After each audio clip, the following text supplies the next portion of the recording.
ta train àwọn grandchildren yẹn tó jẹ́ àwọn ọmọ tèmi ta train gbogbo ọlọ́gá nínú ayé àwọn tó wà Nàìjíríà wọ́n ní owó dànù àwọn tó wà London, America, Canada, South Africa, oh my God, and the list goes on. Paris, Italy, man, Dubai. àwọn ọmọ wa ganu yín mama. Mama, I am mother for a fucking reason. Olórí ire ni yín o, kò sẹ́ni tó lè bá yín rìn tí ò lè ṣoríire. Àbí Fọlá ìyàwó ní mẹ́mọ́ ló tún ti ya di actress báyìí. Oh my God. Mommy, I need láti ṣe GoFund fún ìyá onímọ̀ yẹn, just to help elevate her. I'm thinking of that. Ṣé pé ó yẹ ká tiẹ̀ fún yàyẹn lówó bó tẹ̀ ṣe 1 million ká dá fún? Ṣé yàyẹn ń jìyà kò lè jìyà because rival yẹn ganu ayé. Who's the rival? Tó ní rival ṣá, kò ní rival. Ṣé bó ṣe máa ń sọ̀rọ̀ ní lóòótọ́ ọlọ́mọ yẹn kan dó ọ̀pá nínú ọdún yìí ṣé bó ṣe ń sọ̀rọ̀.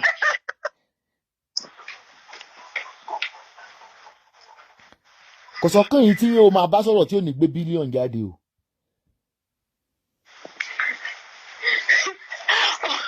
Ẹ jọ̀ọ́ why you call Shekpeteri? What is the meaning of Shekpeteri being a Yoruba artist? If I understand the meaning of Shekpeteri, then I'll be able to define it. Èmi gan wá tún mọ̀ bí mo ṣe gbọ́ Yorùbá tó bí mi Ìbàdàn Shekpeteri báwo Shekpeteri. Ẹ jọ̀ọ́ tó kí ni tí mo Shekpeteri? I don't know. Maybe people can explain what Shekpeteri is. I don't know what's called Shekpeteri. Ẹni yẹn ò bá yín wí náà Shekpeteri ló bá yín. Bóyá ọkọ ní mọ́ínmọ́ín ló ń jẹ́ Shekpeteri. Bóyá ibi tó ti máa ń ta mọ́mọ́ ìṣẹ̀pẹ̀ṣẹ̀pẹ̀ máa wà ń bẹ̀. Okay. Ìgbà míì máa ṣe mọ́ mi, people hallucinate. They kind of they project themselves onto others. Some people project themselves. Okay, on their image. Nǹkan tí mo ṣe máa rò pé lómi ṣe àbí bẹ́ẹ̀ bí mo ṣe rí màá rò pé bẹ́ẹ̀ lómi ṣe rí nìyẹn. Ọkọ yìí onímọ̀ iṣẹ́ ní ibi Shekpeteri. Okay. Nítorí pé ọmọ ọmọ bí ó ní pọ̀tọ̀pọ̀tọ̀. So pọ̀tọ̀pọ̀tọ̀ yẹn bí wọn ń pè ní ṣẹ̀pẹ̀ṣẹ̀pẹ̀. Àwọn kẹta bá ti tẹ̀sí bọ́ ní pọ̀tọ̀pọ̀tọ̀ ó lè ṣe ṣẹ̀pẹ̀ṣẹ̀pẹ̀. So bóyá that's why she's saying Shekpeteri, I don't know. Sùlẹ̀lẹ̀ ńkọ́? Wọ́n tún máa ń pè yín ní Sùlẹ̀lẹ̀. Sunle, I know Sunle is when you sleep. Okay, maybe you Sunle. Okay, ìyá ọlọ́ọ̀lẹ̀. Ìyálé wọn ìyá ọlọ́ọ̀lẹ̀ wọ́n ṣe pé yín ní Sùlẹ̀lẹ̀ ọ̀lẹ̀. Okay. Sùlẹ̀lẹ̀, okay. Bóyá kan nú àwọn family wọn àbí kó jẹ́ pé bóyá ọkọ yìí ni mo mọ̀ bóyá wọ́n jẹ́ Sùlẹ̀, wọ́n máa Sùlẹ̀. Okay, ó Sùlẹ̀ fídíò yìí ń jọ kan ó Sùlẹ̀ o. Okay, Sùlẹ̀lẹ̀.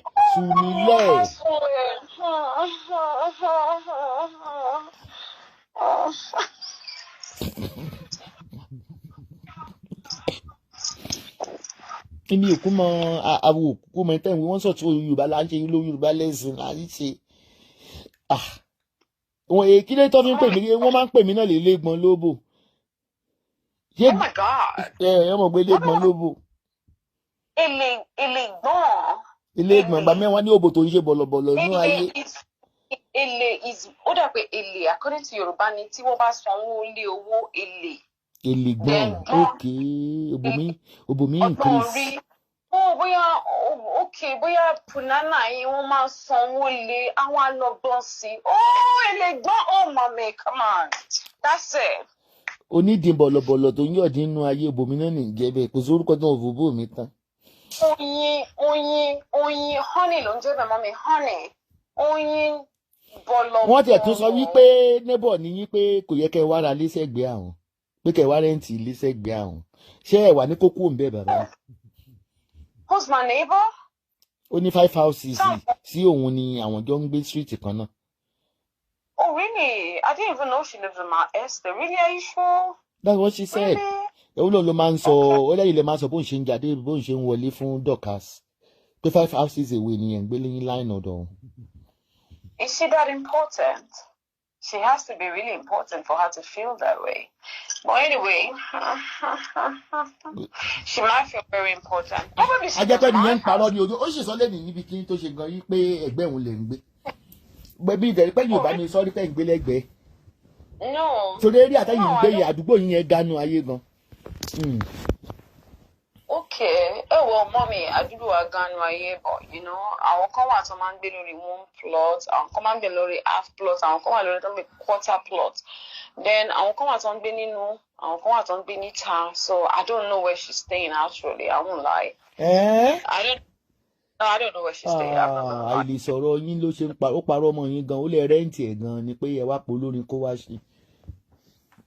Mommy, you know, illiteracy is a disease, so some people cannot really differentiate. Ibi tí mo mọ iye tẹ́ ń gbà lórí advert ẹyọ kan tẹ́ ń ṣàbàṣẹ́dọ̀. No, she might not understand the difference between renting and mortgage. She might think it's the same thing. It's not. Illiteracy is a disease, so she might not know. Cut it off, Secretary. A graduate of Ilaro Polytechnic. Cut it off.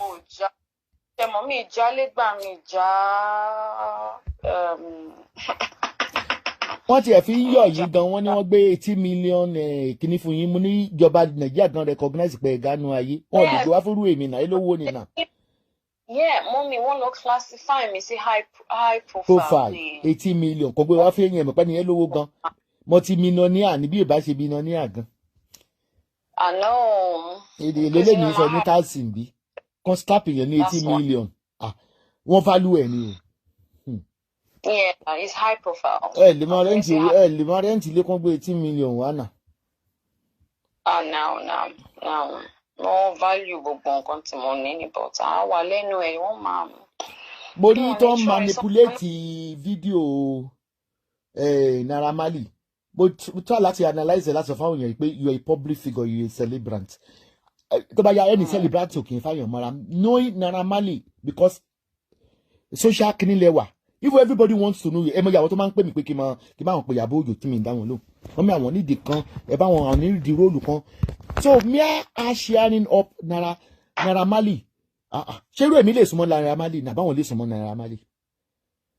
Just apart, kò mí wí pé wọ́n fẹ́ra wọn public figure jọ ni wọ́n ti di celebrants. I mean, on the normal deal, like for real, I have gone to his show before because when he brought his song out. It doesn't matter. What was that song I liked? In fact, I think I did 2 TikTok videos for that song. Toba 40 fuck up. Toba. I'm not play with him. That particular. I did a video with my kids on one, and I did another one, and it trended a lot on TikTok. So he had a new song that he released the same time with that particular song called Sisi, and the song was about African women. He was singing about African women, you know, beautiful, unique African women. So his then manager, who later became Mohbad's manager, that's the female, that lady, Toma Murabi Okorin, yeah? Mm-hmm. So she is close to my children, that's the female manager.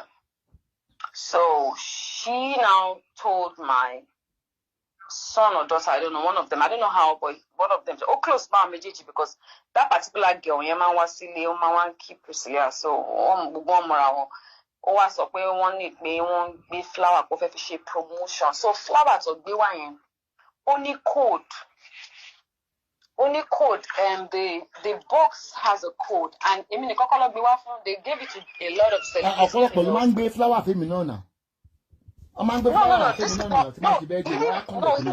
I want Genesis Church. He gave flower for me. Genesis from Genesis. He did not even give me the flower because he wanted to give me a flower. He gave me the flower to promote his song because his song was about African women. And I was one of the women that was promoting his song on my TikTok videos. Mm-hmm. Yes. So he brought a flower And that same flower that he brought to me, he also gave it to a lot of other celebrities, a lot of them. He gave it to Tiwa, he gave it to Pacha, he gave it to Tawo, he gave it to Vey, he gave it to so many other female celebrities. I can't even remember names anymore because there were a lot of them then. So it was actually to promote his music. Because Kinito Kosori music, Kosori Kadian, is one of the lyrics in the song. Sisi. Yes. And if I'm not mistaken, I think Mohbad is also in that song. But that way Mohbad not coming, if I'm not mistaken. Yes. So he did that for promotions. So she understand. So all that thing we did when I sat down and I said, oh, Festus, whose flower is this? Is it for Priscilla? Is it for me? It was all acting. I knew about it. It was all acting. So it's something we do for promotions. Because, mommy, I do a lot of TikTok videos to support a lot of musicians. Understand? I do a lot of videos to support a lot. So a lot of them come to me to promote their songs. I do that all the time. All the time. And I don't charge them. I for free. I charge other people that I'm not, like I charge some people. Most times I don't charge all the ones I do for myself. I don't charge you. I want to buy me like see me, then I'll charge you. So I do that on my TikTok, and then I was, I was really big on TikTok. Most of the videos when I do, it trends.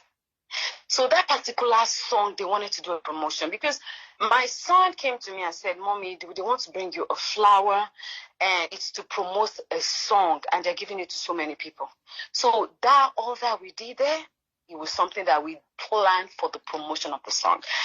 Now, Mommy, agent shocking, apart from the fact that I have been to his show before, you understand, sitting on the VIP table, like far away from the stage. I have never even met him one-on-one. So most times when I chat with him, it's true. I think it was one of his videos I did. And videos I TikTok to one of his songs. And he sent me a message and said, oh, the video trend. And it's like promoting his music.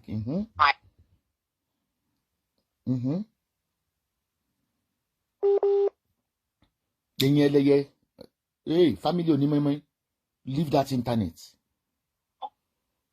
Tiwa Savage was like one of the first people to phone me to send the who see me because I promote her songs a lot. So I do that for almost even Kiss Daniel. We can one-on-one, but I have promoted his song. In fact, there was a time I did a special shoot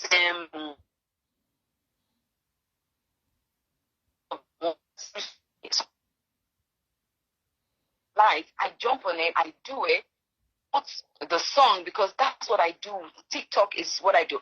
Now, Mom, let me tell you something. On my TikTok page, I am not even monetized. But I am recognized by TikTok.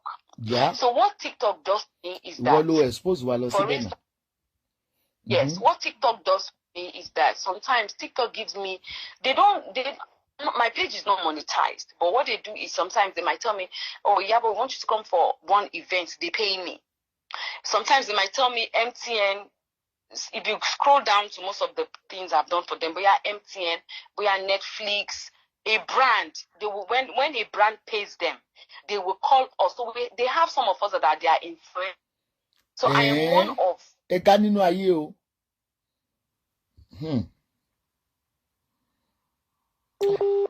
Brand for Netflix. So they get in touch with us and pay me big to do a TikTok video to promote that brand on their page. It's not like everything I put on my TikTok, I am being paid for it. No. I even just found out recently that you can actually monetize your TikTok. But I've not even had time to meet it. You don't matter if you are a public person. Yeah.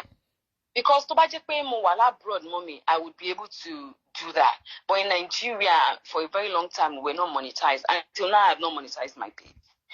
Do you understand? So, because my TikTok is managed by me alone, and I just do it for fun. But me doing TikTok brought me closer to all these musicians. Not like I see them one-on-one. I can count the few ones that I have met one. Maybe we can bump into each other at an event. But even this Naira Marley of a boy, I have not seen him one. I can't. If I've met Naira Marley, maybe events. That's event, but not like on hello, hi, how are you? But personality, Nina.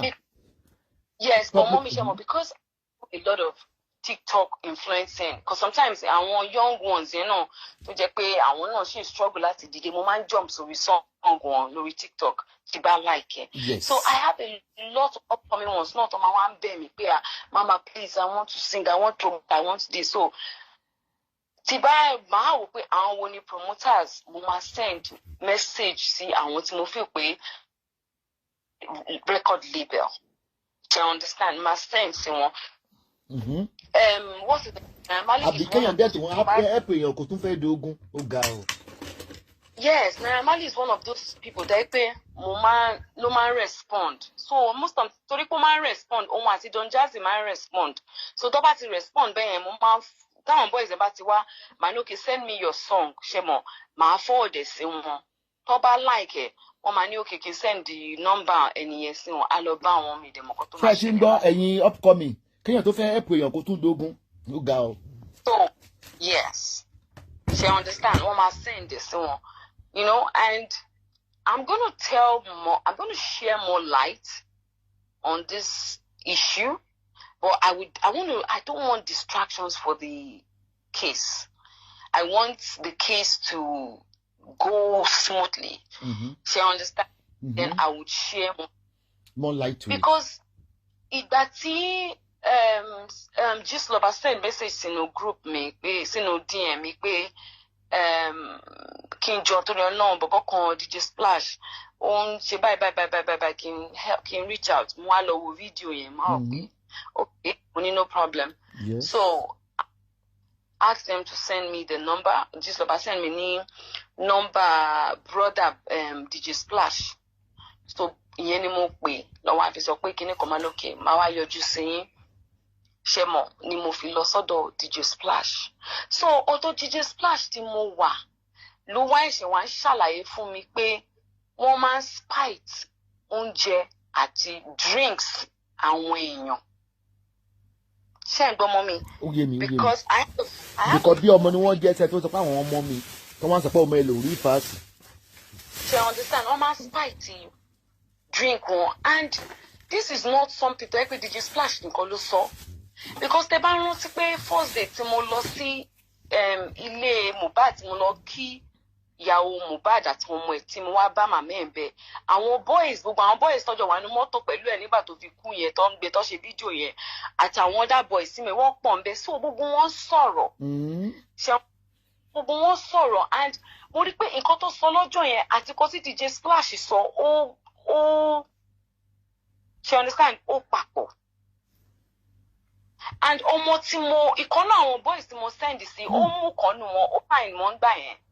Ìbọ̀bọ̀ tó sign yẹn, because mom, I have 2 children, but by the grace of God, I've been able to raise a lot of children. And I call all of them my children. So, I didn't say Yoruba, I must say, I should understand. Mommy, of course. So, ọ̀nà wọn tí mo fẹ́ forúkọ bò láṣìírí because ẹ̀rù ń bà gan-an lòun fẹ́ jáde. So. Má yẹ kó jáde cortism ni. Ló ti kọ́kọ́ sọ fún mi pé mọ́mì kíní kan, in fact ọjọ́ tó pè mí mọ́mì mo jágbe mọ́ because mi ò ronú lọ sí pé bóyá wọ́n go through any trauma lọ́dọ̀ ẹ̀, you understand?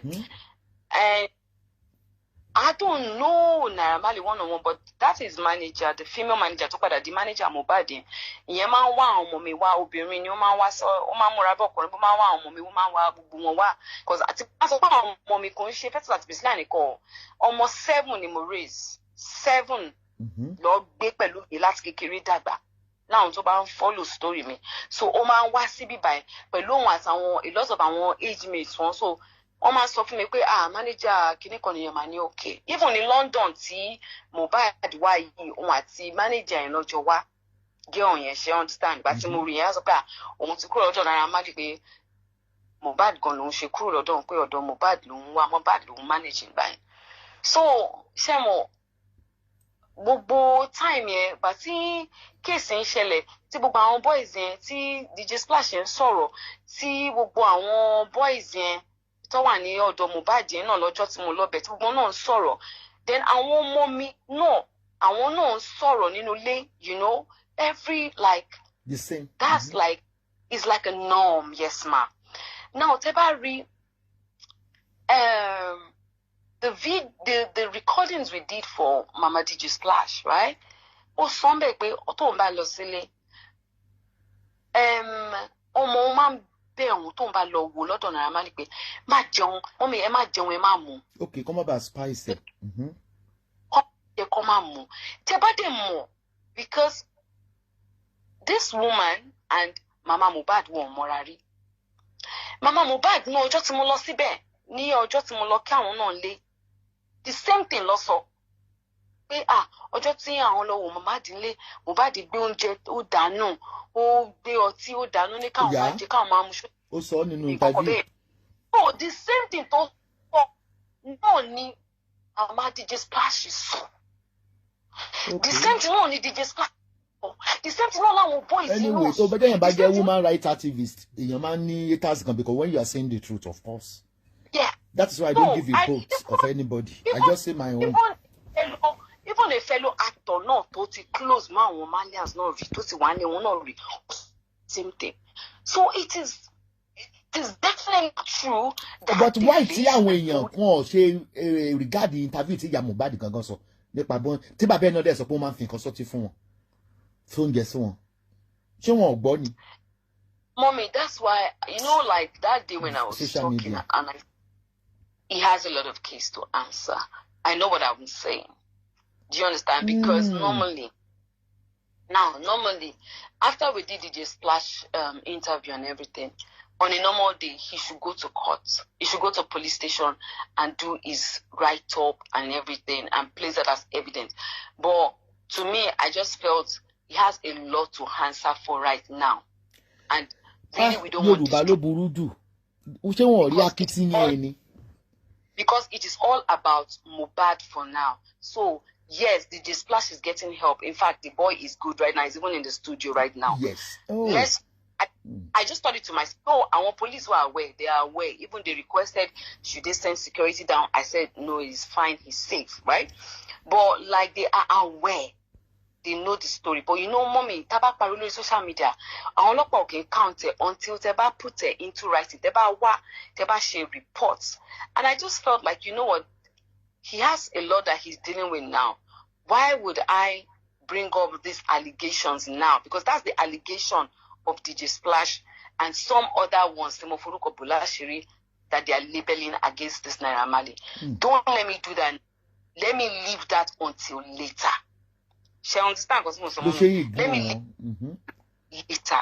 Because when I get case in budget. Thank you. Let's not complicate issues right now. Let us focus on this Mohbad's case first.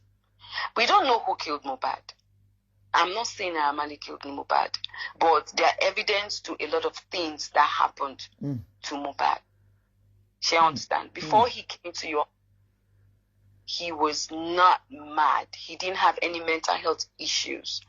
There are accusations that his drink and food were laced multiple times with drugs, which are already with the police. They have all these information I'm talking about.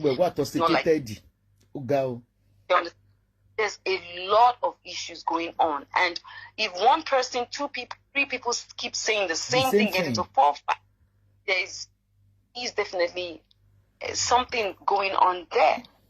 So apart from that, his royalties were not being paid for. She understand. Then there's the issue of Sam Larry, to bully, to man no, and Sam Larry is your best friend or your close friend or whatsoever relationship they need. Okay, but mental torture. Thank you, ma. And they've tried to arrest this Larry like twice before they decided to take a petition. She understand what to try to arrest it twice.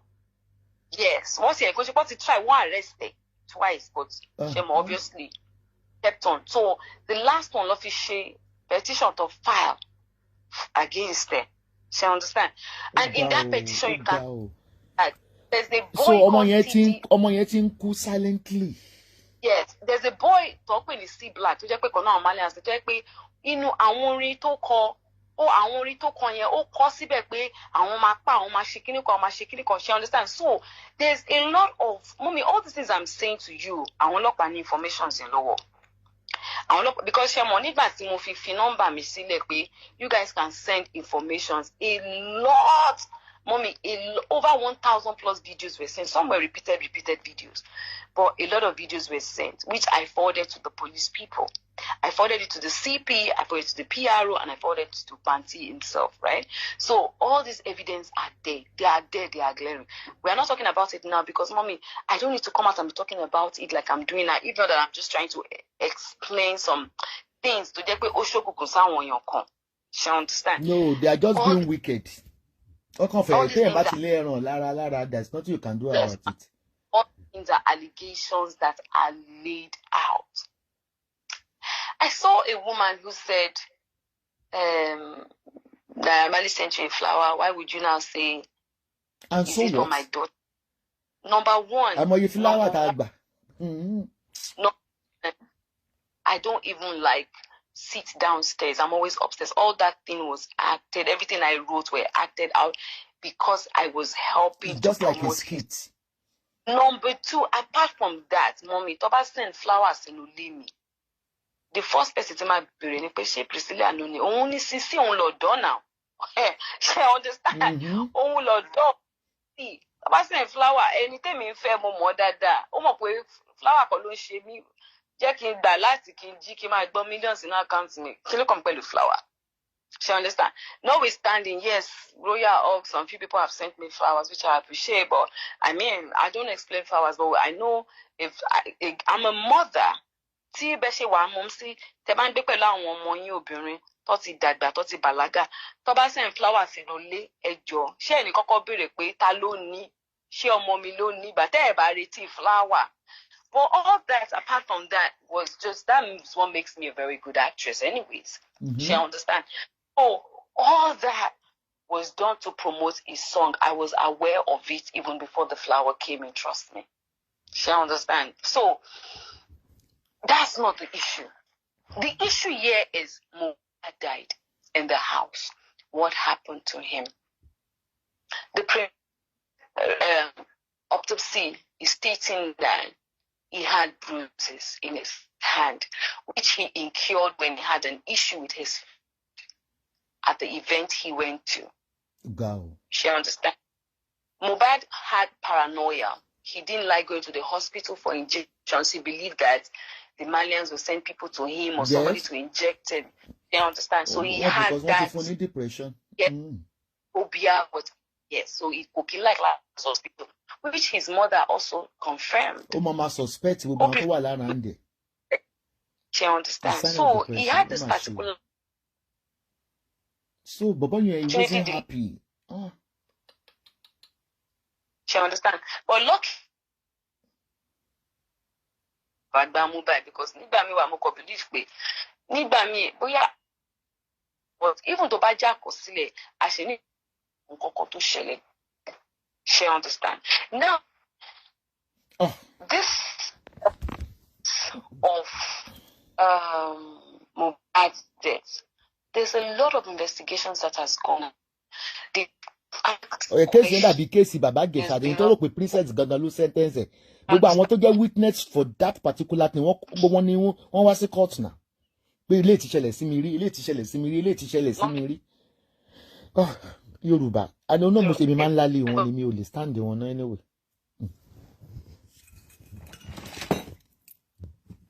Èyàn jà fún ọmọ yìí, ẹ̀yin náà lẹ́ ń jà fún ẹ̀dẹ̀ ń bú. Ẹ wá mú case pedophile mi ṣe papọ̀. Because my first story, nurse came. As when the nurse came, according to said within all of Woman was downstairs on shonje, she understand. Nurse there the only treat there. Oh, apia. Kini en se back on body lára wọn. Lára, wọ́n domi sí lára. Nígbà tó sáré sọ̀lọ́ sàlẹ̀ ó bọ́ta because estate wọn àwọn estate tó dé gate ṣe mọ̀ mọ́tò ẹ̀ ò dẹ̀ dá mechanic kan ṣe mọ́tò ẹ̀ lọ́wọ́ ó sáré lọ gba neighbor gbàgbà mí ó ṣe kíní kan by the time tó máa fi padà wá pẹ̀lú neighbor because neighbor ló help wọn láti gbé wọn lọ sí hospital because mọ́tò tí ò dá tó máa fi dé ó ti ṣe mọ̀ ó ti slump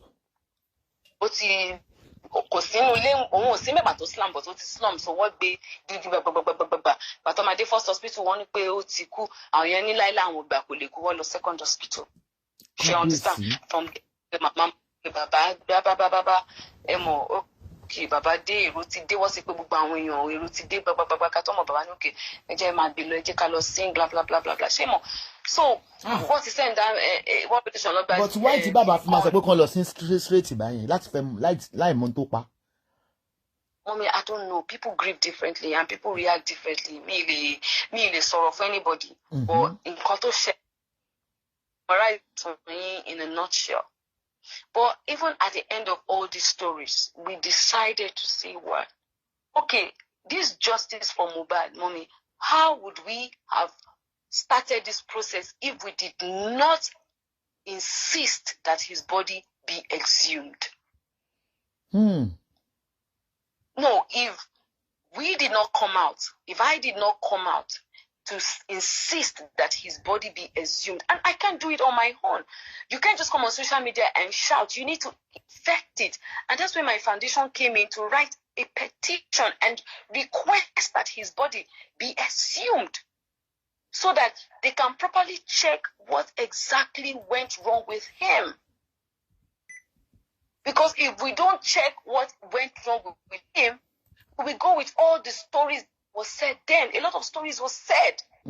Oh, what people, oh, what shaking Connie, oh, we need to at least more kilo, which is why we are waiting so bad, which is the toxicology result all she abroad. Could they only today or at him or but so at least let us but the only reason Sam Larry and Naim Ramali are being held is because of all the numerous videos and reports. Mommy, video tó wà lórí social media, mommy, ó yàtọ̀ o. Video tá wà lórí social media yẹn ó kéré sáwọn video tí àwọn tó súnmọ́ Mohbad gangan tó lọ present fáwọn ọlọ́pàá yẹn tún yàtọ̀. There's a lot of evidence and videos. She understand so. So, àwọn ọlọ́pàá ò stupid.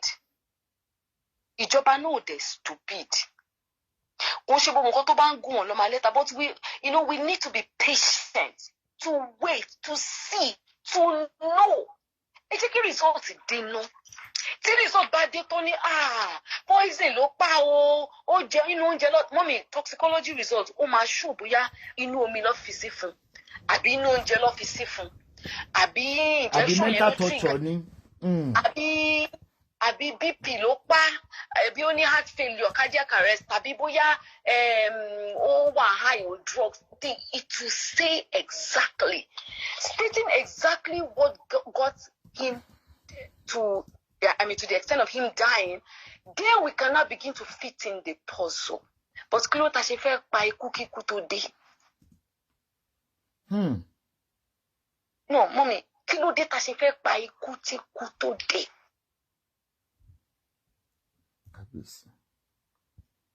There is no allegation that is stating right now that Naira Marley is the murderer.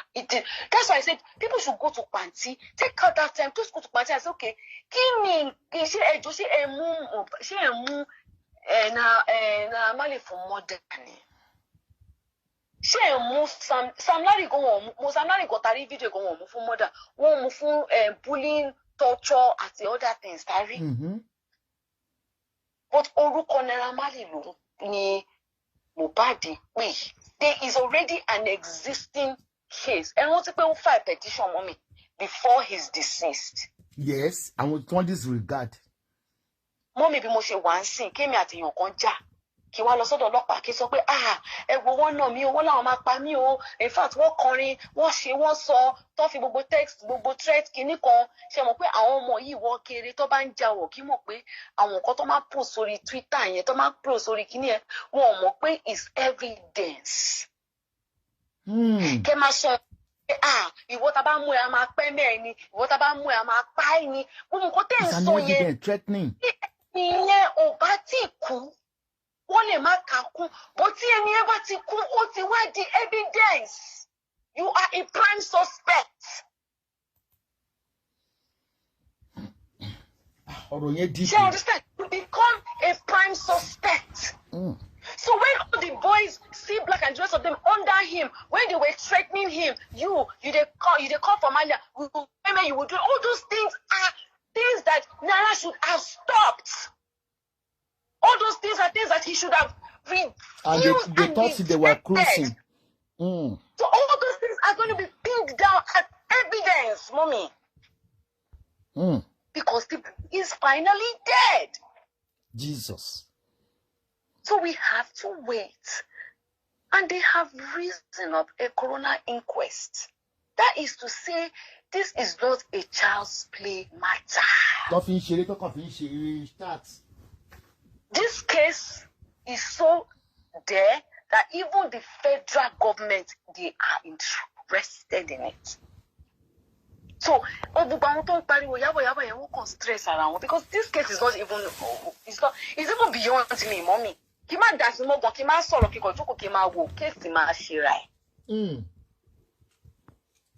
cannot be swept under the carpet because a lot of people are involved, Mommy. Jesus. Case not trans DPP because call not to share kiniti. Case to one in front of IG. Case to one in front of the president. Case to one in front of everybody. Are they kidding me? They are just ranting noise on social media, bringing up stories that had no meaning. Baseless. So, tí bá ń fẹ́yàn, ẹ jẹ́ ká analyze, tí bá ń fẹ́yàn lẹ́yìn, tí mo dé pé ẹnìyẹn ó ṣèbàjẹ́, ó kí n fọwọ́ bò lórí kí n pa mọ́lẹ̀ kí nítorí pé mo fẹ́. Àbí o, exactly. Ìyàwó ń gbọ́ yọ̀ kan lọ sí kinní. Exactly, ká tẹ̀ sọ pé tí ẹ wà fẹ́ Naira Marley tó ṣe tí ó dá ṣe kó wá bò mọ́lẹ̀ ni. This is part of the corruption we are talking of that is happening in Nigeria. A boy that I never even knew. I know him, but like so mo Yoruba. Mommy, all his conversations with me has always been on Instagram DM, and I have everything. I'm everything. So bá tẹ̀ dọ́là tó lóun fẹ́ disable account there, I munch all my conversations with him from A to Z. Amy, on first small boy, I don't date small boys. You can't. I don't date small boys. God forbid. It's not my style. You don't know me. You gotta come to me to know me. And people that know me know me. I don't do shit like that. No. But the truth has to be said. So all the mommy koto de pe wọ́n jáde wọ́n bẹ̀rẹ̀ sí ní pariwo lèmi ti gbọ́ because nínú group wọn yẹn tó wà yẹn àwọn tèmi wà ń bẹ̀ tó ń fún èmi ní gbogbo information. Wọ́n wà ń bẹ̀ inú group tá a dá nígbà tá a fẹ́ ṣe work. Mo mọ̀ add àwọn kọ̀ọ̀kan síbẹ̀ mo mọ̀ pé àwọn tí wọn náà ní kọ́ lè máa lọ kọ́ lè bá rí transparency of the group kọ́ lè máa lọ fún wọn ní feedback. Ó ga o wọ́n ti sọ̀rọ̀ ọmọ yẹn di toy game lórí social media ó rí pé mi sọ̀rọ̀ lórí ẹ everybody come fẹ́ ṣe chat ṣá wọ́n fẹ́ sọ̀rọ̀. Ẹ fẹ́ kí ọ̀rọ̀ family matter tó ń gó wọn láàrin Mohbad's father àti Wunmi kí ló dé tí mo ṣe fẹ́ dá sí ṣé kéèsì yẹn ṣó old waters ni when we say we are looking for justice are we not supposed to be focused? Our first primary looking for justice is to find out what exactly killed Mohbad first. And that is meaning they have to carry an autopsy. Obviously, they've done the preliminary autopsy is the reason why they have those 5 suspects on ground. Number 1, the boy he fought with, Tojakoni bruises. Number 2, the nurse to Buni, any talk with nurse. They want to know the motive why he called the nurse. The third one, the nurse Sitope. Then the two people, they are the people that bullied him, which is Naira Marley and Sam Larry. We might not have a video of Naira Marley bullying him, but this boy has constantly said, Naira Marley, this guy is coming for me because of Naira Marley. It's the Malians. His boys under his record label has threatened Mohbad when he was alive.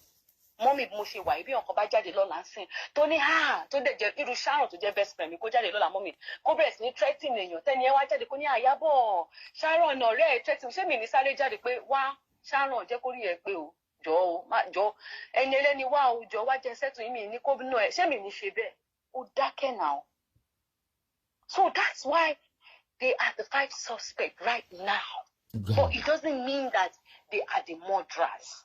They are just suspects right now until proven guilty. So even it's beyond everybody now because the whole world are interested in that case. And then let them pick whoever it is. Then we would know. Do you think that the police is so stupid that if they found out that okay, mommy, nígbà tí wọ́n wá fún Mohbad ní abẹ́rẹ́, it wasn't like ó ti ń fọ́ọ̀mù lẹ́nu ṣe òkú tí wọ́n bá jẹ poison bóyá ó ń fọ́ọ̀mù lẹ́nu àbí kọ̀ọ̀kan ṣe lọ́ fi sáré wá tọ́ fún lábẹ́rẹ́ ọwọ́ wú ni ọwọ́ ń dùn ó ní pain wọ́n dẹ̀ ní kó wá gba abẹ́rẹ́, right? There was nothing wrong with him as at the time they gave him an injection. Apart from the fact that ọwọ́ ń dùn, right? Ó dẹ̀ rẹ̀ ó sùn. So how are they going to arrest Wunmi as the murderer? Tó ṣe pé bóyá àwọn èèyàn wọlé wọ́n bá tó ti kú sílẹ̀ àbí wọ́n bá kó fóòmù lẹ́nu kábà ní àgbẹ̀. But my thoughts ni wípé òun ló máa mẹ́ntó pa because they were living together at the time. Both of them were living together. So only ló jẹ́ kó jẹ́ first suspect ká nílùú òyìnbó ni. Mommy, the funny thing is that they were not living together alone. There were a lot of people in his house. But she was in the house. She was there. All those boys that were there. Why are they not holding them as? No, because the wife, they slept together. Mommy, the wife, they slept together, and he woke up, and then they decided to call a nurse, right, through a friend to come and treat Then him. secondly, Iyabo could have known all the suspects that have been threatening him. They be confiding in each other. Mommy, do you think that the wife would have not gone to? She has been to the police station more than 3 times now to write statements. They keep calling her back when they have any information that they want from her. Do you think she would have not mentioned all these things? Yes, of course, that's what I'm saying. That's what I'm saying, Mommy. So she has given them all the information they need. And now she's going to be in court on the 7th to come and sit down and say her story again before the world. They will ask her questions and she will talk. So most of them will go to see Kole. Táwọn èèyàn fẹ́ mọ̀ nǹkan tó ti sọ, ó máa padà sọ, Mommy. Ó ga o. Ó máa padà sọ. We need to leave them to do their investigation because government cannot sweep it under the carpet because the whole world knew they are interested in this particular case. Wà á rí pé mi ò sọ̀rọ̀ nípa Mohbad mọ́ because mo kọ̀ rí pé ariwo ni gbogbo oníkálukú ń pa everybody kàn ń pariwo lórí Facebook ni. Ọmọ 25 years cannot be perfect in a marriage because our dàgbà ye are perfect in a marriage, right? So if someone dies, the way we react is differently.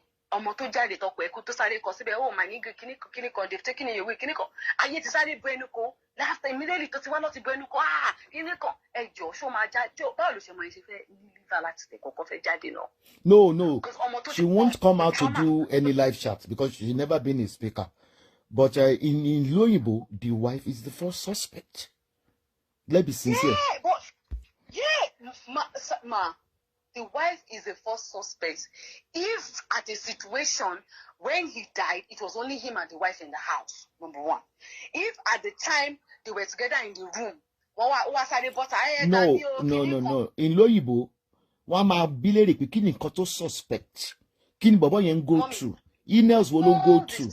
So lo ti jẹ́ pé can only answer to that question. At least they will be liaising, they will be discussing. ipa mo ẹni tí mo jáde àná tí mo jáde àwọn kan tẹ̀lé mi so ìyàwó ni wọ́n lè gbọ́ kọ́ńkírẹ́ ọ̀rọ̀ lẹ́nu ìyàwó gangan. Thank you.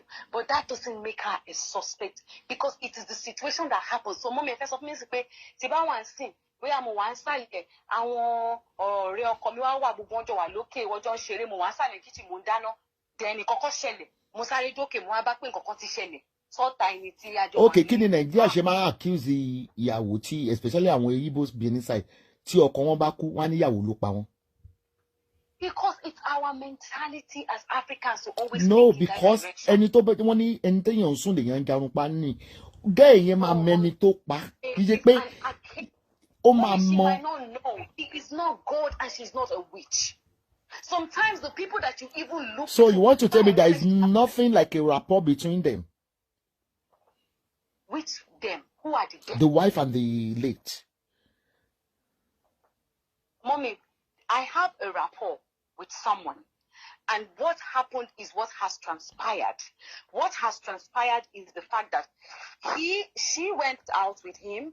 She was supposed to go to, I think, she was supposed to go somewhere in Ikorodu, right? Maybe to see the husband's family or I don't know who she was supposed to see. I can't remember that actual point.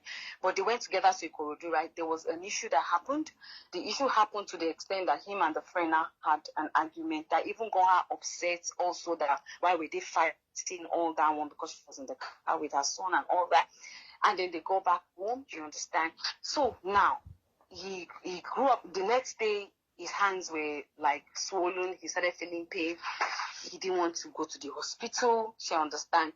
His mom came around. She later left. She had to go to church or go to her house or whatever the story was. And then she was with him, with a friend. Like, he doesn't need anyone in that house. There are a lot of boys there. A lot of boys. His brother and his But friend. remember, they both lived once in Marlian's house. They met in Marlian's house. They did not meet. Though they dated when they were young, when they were younger. Mommy, I'm telling you the story. They met in Ikorodu. I hear not that. In Mali. Do you understand? They met in Ikorodu, not in Malian's house. They met in Ikorodu and then later both went to Malian's house. Do you understand? Okay, when they wrote the petition, do you want to tell me Wumi wasn't aware of the petition? Of the threatening, with all the threats. She's aware of the petition. Yeah, we can't hold Wumi responsible for the death, but she is a suspect because they need to investigate her for her to confess all what has gone wrong or what they've been saying or what is happening under the carpet. Why nobody? Of course, their husband and wife, they will confide in each other. Words are delicate and we must be careful how we use them. I would not call Wumi a suspect. She has a lot of information. Okay, what of the voice notes that leaked out where Mohbad was pleading that if I die today, if you kill me, if you buy me today, so. Can you say something about that? That is enough evidence. Can in Europe? That voice note was recorded by Wumi herself. Do you understand? They were having what led to that conversation? Yes, that is a conversation where Wumi will come and explain herself, right? They were having an issue, and that issue led to him saying whatever he was saying, and a friend was with her. She was recording it with a friend's phone, and that friend later leaked it to a friend that I put it out there. Okay. Now, if the police think that is enough evidence to nail her, do you think they would not have nailed her?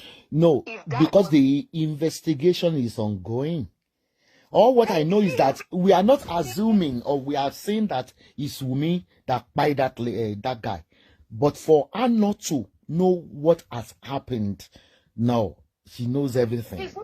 It's not, unless she wants to cover the Marlins or whosoever that are threatening the guy.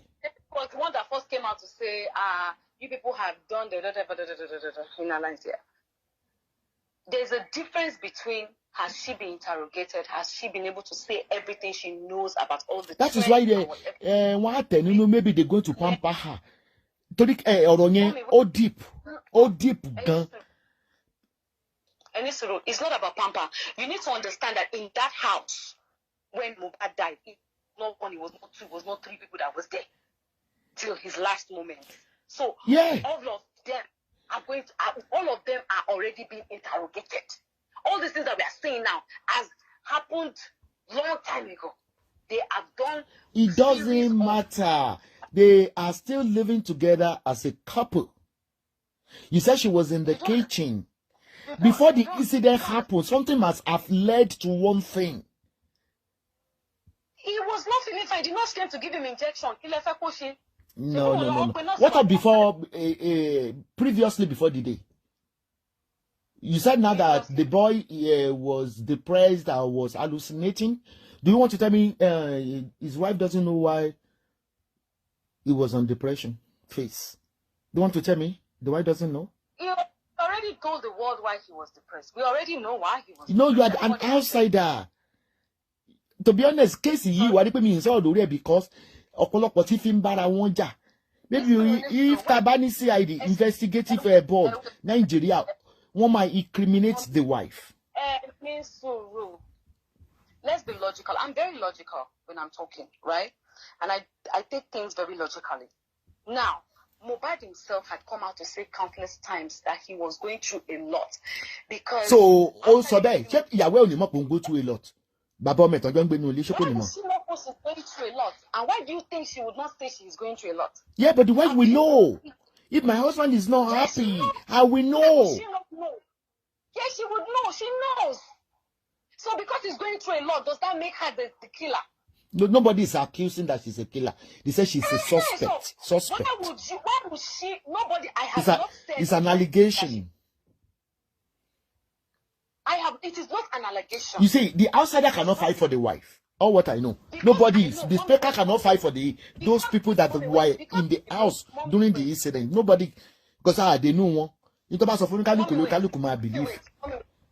I know you are going through a lot, does that make me your killer? No, are they saying she's a killer? That is what I'm saying. So why would you say that she does not know? Obviously she knows. And exactly. Exactly. That's why what she has to confess to the law authority. Or what she knows. Who are the people? So you think, Mommy. If she's not confessing, basically, they will hold her responsible.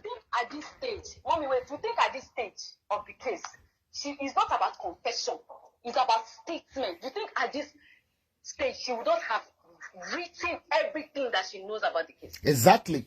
We are saying the same thing here. She's the only one that can share the light. She's not even only the one. There are a lot of them that are shedding the light, Mommy. That is what I'm telling you. Yes. Women is just one of so many others. Women is one of. Women is one of so many others. But all what I know that all speakers, including you bloggers, you Nollywood, we should be liberal. Like the way we are deliberating here now, it's like a forum. One shouldn't be fighting each other because it's only the police that can share the light into this ongoing matter. We are only speculating. She understands. So it's not just her statements alone. It's statements from all his friends that were around and were not even there. Even some friends that were not there had gone to write what they know. Yeah, they will match 1 + 1 to make 2 then. But why the asshole? Why the ruckus? Why the fracas? Why all this buhaha? Because the police will just be laughing at all of you speaking because they just have to ignore the buhaha that is going on social media because everybody wants to become a speaker through this particular case. You understand? But nobody should be trusted in this case. It's only people that are closer. Those boys in his house. God bless you for that statement. Nobody should be trusted. By the same exactly. time, we can't throw him under the fire. Even the nurse. And we can't accuse anybody of murder for now. Even though we are saying, oh, Larry bullied him, oh, because of Naira Marley, oh, this and that, we can still not say they are the ones that killed him. The same way we cannot say is Mohbad's friend or you know, people are misinterpreting. There's an misinterpretation all around that so that the ghost won't come after Wunmi. That's why she dropped a white cloth. You know, all these misconceptions going around. I don't talk about Mohbad because everything is messy. Explain their tradition. Ekiti has a tradition, and they know they have a tradition. They have a tradition that once someone dies, the children have to throw a white cloth into the nose. Why the family doesn't know about this tradition, especially the father? Yeah, why would they not? Why would they not know? They know, mommy. That's why I said there's a lot of. But the father didn't say.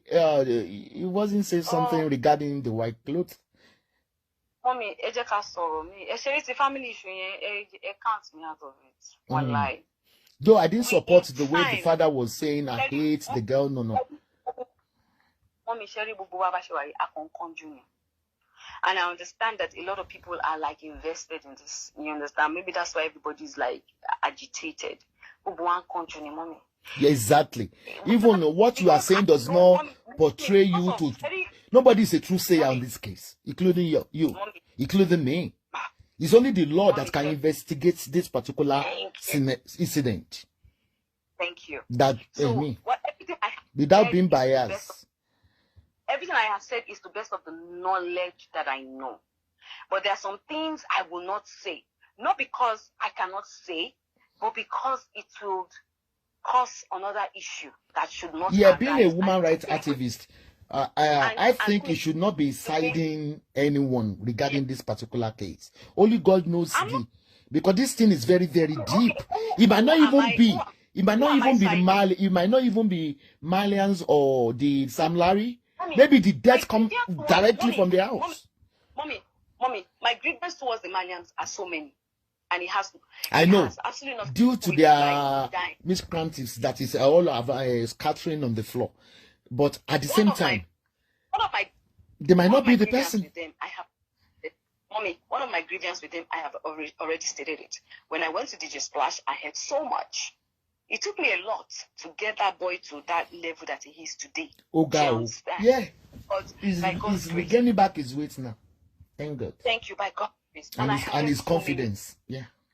I've heard so many other stories. And a lot of stories is going to be said. Gradually, people will get to know. She understand. So, there was one of my boys, or one of my godsons, let me use that word, that the guy I said I sent to him to sign to Kurumbe. She understand. He is afraid. He doesn't even want to get involved. You won't blame them. Even I have one video where I heard the way, oh my God, all these people in the music industry, they must join one cult to belong. They must do one stupid thing for them to be. That's that story. But what I'm saying that even in all of, I am not taking sides. If Baba de me sibi konte baba mi be mommy, it's normal for you to be no see me. She mo be. Baba de me sibi baba mi be, o normal ke me. So me le ma gbọ́ pé àwọn ọmọ yìí nǹkan báyìí ló ṣẹlẹ̀ sínú ayé wọn fún olówó wọn ṣe kíní kan wọn náà wọn ṣe gbá wọn ṣá kí má bínú sẹ́ni tó sọ pé ń ṣe. Yes, she understand. being a mother. Thank you. Does not mean that bóyá òun ló pa. But the fact that all these things are happening to all these young boys that came to look up to you to give them greener pastures. I know. But remember, if they don't go to Malians, it happens within the music industry in Nigeria. Mommy, that's for their story to deal with, mommy. Because that's the biggest.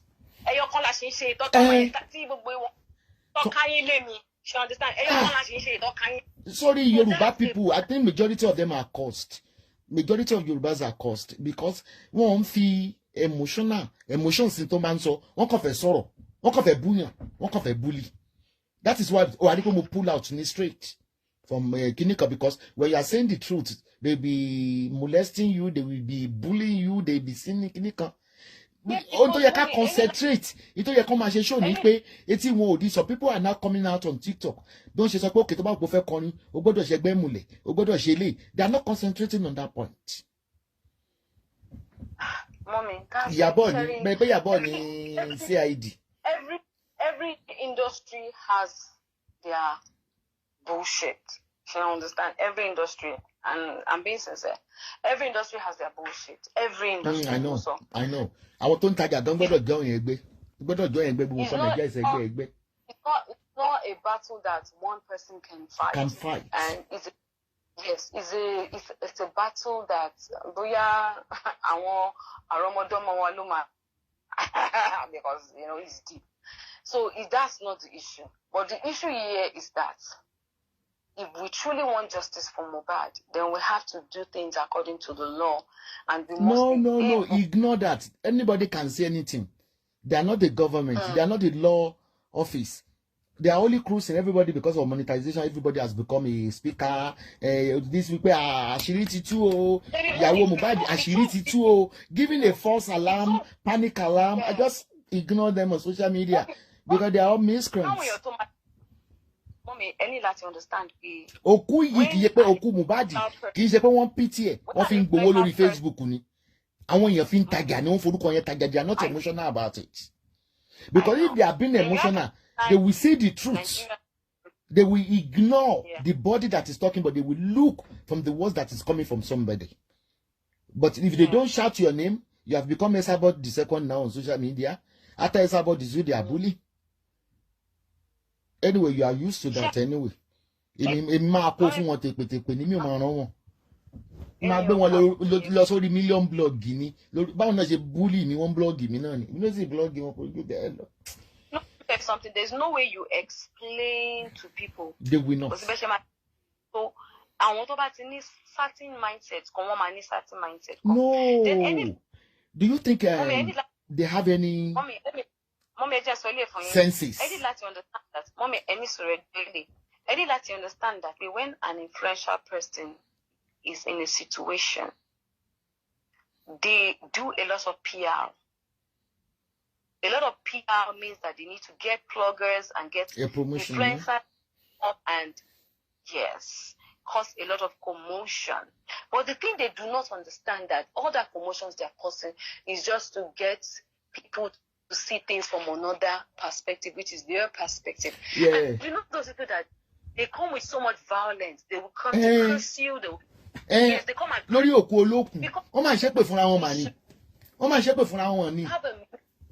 yes, ma'am. They have a mission. So they will come. They will come with a mission to do all that. She understands. So it's because they are being paid to do that. Most of them are being paid to do that. Yeah, on flag the page around your group. They flag you when you talk about this. They flag you. I've heard so much. I've heard people tell me, "Oh, Iyabo's doing it for cloutizing. She's doing it for money." My TikTok is monetized. My Facebook, she joined Facebook 2, 3, 4 months ago. It's not monetized. I don't even have to do monetization on that one. My Instagram self is not monetized.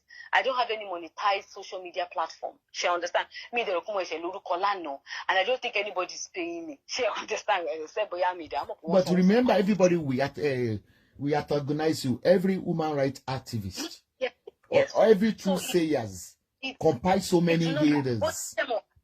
Even though those, okay, mommy, let me say this. That's normal. What they are doing to you is normal. Then it means you are delivering. Also, mommy, I want to say something. If I did not come out to use my foundation and my voice, let me say my voice and foundation, to insist that his body be exhumed, will there be any justice right now that we're fighting for? Yes. I spoke about it as well. There's no justice because it's buried already even before we all started, you understand, speaking. So even if that boy had remained buried, even the same Naira Marley and Sam Larry that you people are shouting for, I think they're doing more for Naira Marley right now.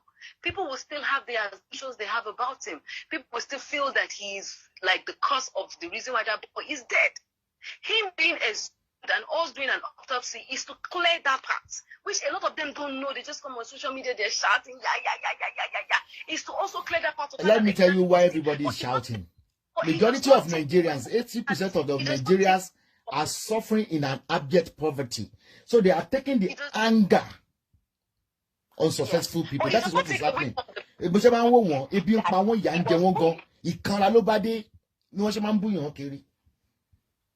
Mommy, okay, I want to say something. If that boy was not bullied to the extent to take Oberes in Beru last the hospital, Iruba talk or won't do it. She couldn't say the hospital where I won't do me check or what you me treat. But why your one come up by? We don't know. It might depend on the injection given or something else. We are talking about nobody knows. That is what deep go.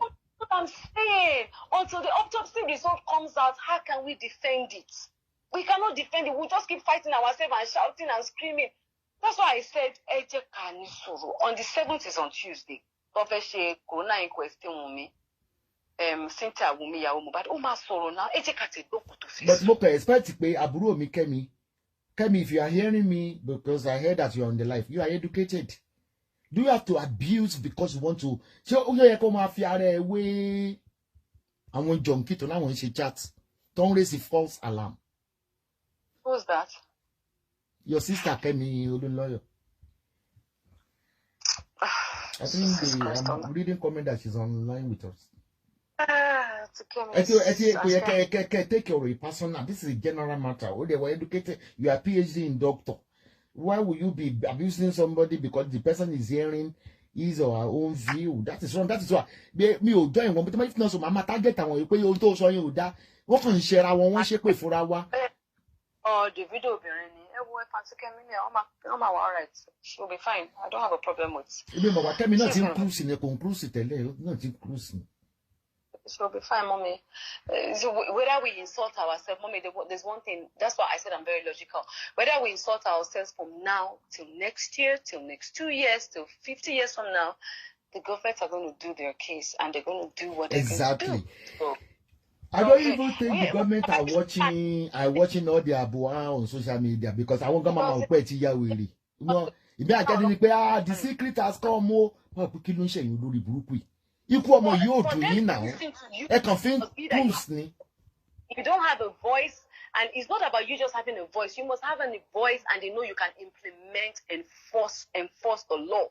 If you don't have that voice and you cannot enforce the law, then there's nothing, they're not listening to us. So if you like shout from now till next year, insult ourselves from now till next year, it doesn't affect the price of fish in the market when it comes to justice. Oh no, I'm sorry. I don't want against the government. Mobadi Remy, Mobadi.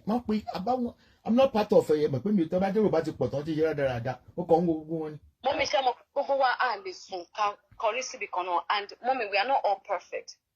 If they feel that, oh, Iyabo, the way she came out and did her thing, she lapsed in some areas, they can pick up the pieces where I left it and do better. If they feel Iyabo has in some areas, let me give you some instances. I remember when we sent the letters round, and we had to send the letter to Abuja. Tonto said, I will take care of that part. Let me go and submit the letter to the AIG, blah, blah, blah, blah, blah, blah, blah.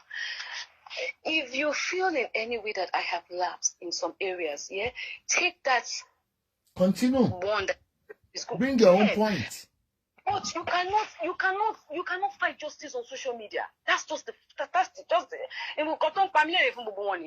monetization. Everybody is not shouting trash.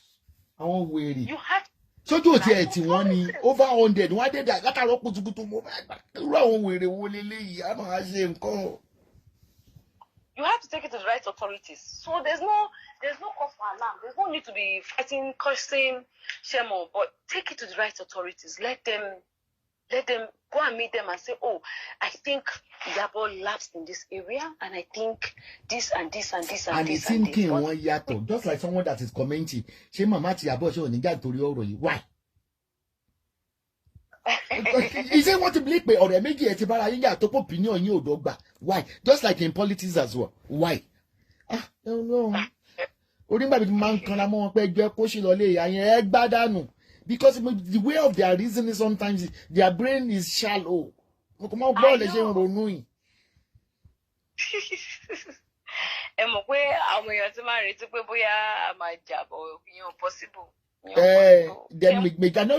majority of them are hating on you because they know you are my daughter. Yes, Gba number ẹjọ́ one. So ṣé ẹni tí ó gbé bùkátà fún ẹni tó fẹ́ máa bá ṣe lóye màmá ni àbí ẹni tí ó ń tọrọ aṣọ wọ̀ tó ń wọṣọ jákujàku tí ò ṣe tí ó wà pèsè níjọ́ tó wá bá mi ní tọ́kì mo rí ẹ̀ nà ẹ́ yé ṣe gbogbo oh God ẹgbẹ́ ìyẹlẹyẹ ń wọ́tọ̀ nà wọ́n rò pé mi àti ẹ máa ń sọ̀rọ̀ pé nọ́mbà nàìjíríà yẹn mi ló mo kọ́ tẹ wọ́n rò pé mi àti ẹ máa ń sọ̀rọ̀. tẹ̀mí nọ́mbà yìí tí mo fi pè é. ní You don't have. the general one gan ti máa pè gan òun gbé rẹ̀ pé that's your public number. Yeah, I hardly pick it. Shemo. So like, you know, I was about to say something. Ẹ má bu àbúrò mi Kẹ́mi Olú lọ́yọ̀ o. Òun àti irọ́ ẹ má bu àbúrò mi Kẹ́mi Olú lọ́yọ̀ ó lè dọ́là ní ìsìnkú sọ pé Ìyábọ̀ is a good girl o. Àbúrò ẹ̀ ni Ìyábọ̀. Ṣòye àbúrò ẹ̀ ó tún lè dọ́là kó ní she's a nice girl. But ó ń gan fight lọ́wọ́ ní báyìí máa ẹ fi bá ń fa àbúrò mi Kẹ́mi nílẹ̀.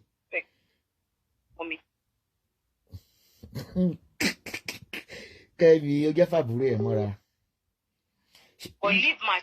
Ibi tó ń lọ yẹn ò lè rí kọ́bọ̀ gbà o. Ibi tó ń lọ yẹn ò lè rí favour gbà o.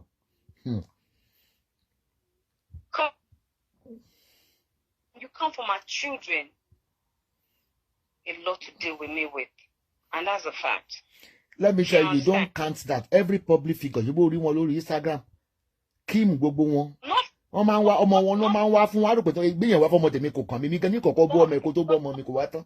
Ibi gangan ní kọ̀kọ́ gbọ́ ọmọ ẹ̀ ṣe pé gan kó tó gbé tèmi ṣe pé mi rán wọn ni. Torí pé mo ti mọ̀ kó máa wá fọmọ mi màá kọ́kọ́ wọn tí wọ́n lé pè. Kọ́ wá fọmọ ẹ̀ you don't need to count that. Wọ́n ti mọ̀ pé weakness. Wọ́n ṣe mọ̀ pé weakness ìyá lọmọ àwọn ọmọ tèmi ṣe weakness tèmi. Ibi gan kọ̀ọ̀kan tiẹ̀ kọ̀ọ̀kan ta sọ́mọ ẹ̀. So tó bá ta sọ́mọ yìí bá dé pé yé kò lè kàn mí má kàn rẹ̀ rẹ̀ ni. Kí lá kàn mí. From her. Then I will come for her. And that's it. And I'm not even going to come for her seriously. I'll just come for her in a way that I know she's not going to like. Mo rí tó ti ń wá fọ́mọ ẹ̀ but jẹ́ kí n sọ fún òkú ayé yẹn. Parí pé kò sẹ́ni tó ń gbọ́ tẹnu ẹ̀. Newspaper mélòó ló gbọ́ tó gbọ́ tán sọrí. Ó sọ nǹkan kan. The blogger mélòó ló gbé. Ó mọ ọ̀rọ̀ tó sọ ni. Ó mọ ọ̀rọ̀ tó sọ ni tó ní ìwọ àti ọ̀tá yín ló pa ọmọ yẹn pẹ́yìn lẹ́gbẹ́ lọ London nítorí ẹni speaker tó gbà lẹ́nu ẹ̀ because ó ti mọ̀ pé wéèrè ló ń sọ̀rọ̀. Èmi ti ní kó tó bá bí ìyàlá yẹ èrè kó dárúkọ ẹ̀. Thank you. Mommy ṣẹ̀ṣẹ̀ sọ̀rọ̀. She's a coward. Yàtọ̀ sí pé ó máa rojọ́ àná àwọ̀kì àná ṣégèsì ẹ̀ lára. Bó ṣe ṣe nínú tó bá tiẹ̀ a máa ṣe bóun náà lẹ́nu lẹ́kọ̀ọ́ yìí kókò tiẹ̀ ṣe mistake ìyẹn ni mo máa sọ tó bá fẹ́ send ẹ̀sìn máa ní ẹ má send kọ̀kọ̀ sí mi ọjọ́ tó bá ti dárúkọ mi tó bá ti gbórúkọ mi lẹ́nu ẹ̀ yá bọ̀ ẹ̀ send ẹ̀sìn mi ìyẹn lèmi dúró dè gbogbo tó ń sọ yẹn kò rá ní. But kò sẹ́ni tó ń gbọ́rọ̀ ẹ̀ wọ́n ti mọ̀ pé lórí burúkú nígbà tó ń sọ pé ọ̀tá ìwà àti bàbá olówó yẹn lẹ pa ẹ̀yin lẹ mú lọ London ẹni ìyẹn mélòó ló spread the rumour yẹn bọ̀kan tó mọ̀ pa ṣe èrè ni ọ̀rọ̀ wo lórí tó sọ tó spread rí tẹ́mi bá sọ̀rọ̀ ní ìsìn gbogbo speaker in a negative way tasọ̀ yìí wọ́n máa sọ ní kò sẹ́ni tó spread ọ̀rọ̀ ẹ̀ because wọ́n mọ̀ kó ti ya wèrè kò sẹ́ni tó spread ọ̀rọ̀ ẹ̀. ó máa mọ̀ pé mọ́mi á mọ̀ pé títọ́yà arrest ẹ̀ ń gbà yẹn tó fi ṣe lókù òru tó fi ṣe yẹn èmi máa. mo sọ ọtí mo ní wọn arrest Onítòyìn ló bẹ́ẹ̀ òun mo ní wọn arrest ẹ̀ tó ti mọ́lé. wọ́n fi arrest ẹ̀ èmi ìtàn bí wọ́n ti mọ́lé but wọ́n arrest ẹ̀. wọ́n arrest ẹ̀ wọ́n dẹ̀ gbé lọ court wọ́n ní kó sọ owó kan kò san gan. mọ́mi ó ṣe mistake ó kò tẹ̀ dárúkọ Ìyábọ̀ ó kò kéjì kò tiẹ̀ dì í. kí ló tí ò lè dárúkọ Ìyábọ̀ má máa sọ yẹn mọ́ ẹni tó ganu ayé ẹni tó ganu ayé. mọ́mi ẹ jẹ́ kó ganu ayé ẹ jẹ́ kó tẹ̀ ṣe. tó máa bí ìyá aláyẹ èrè wọn sọ ní kò dárúkọ Ìyábọ̀.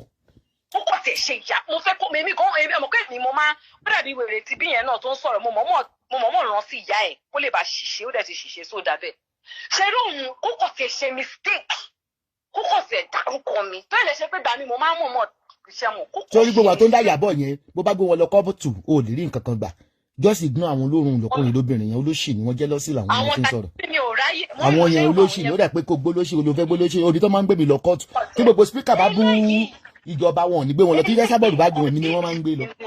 ìjà yẹn máa dùn jà òun náà ganu ayé báwa náà ṣe ganu ayé. tó bá fẹ́ jẹ́jà yẹn tó bá fẹ́ kó dé ẹ lóhùn kárí ìrànwọ́ wọ́n ní kó dárúkọ òun kẹjọ jà ní kò gbé lọ kóòtù àní kẹjọ jà.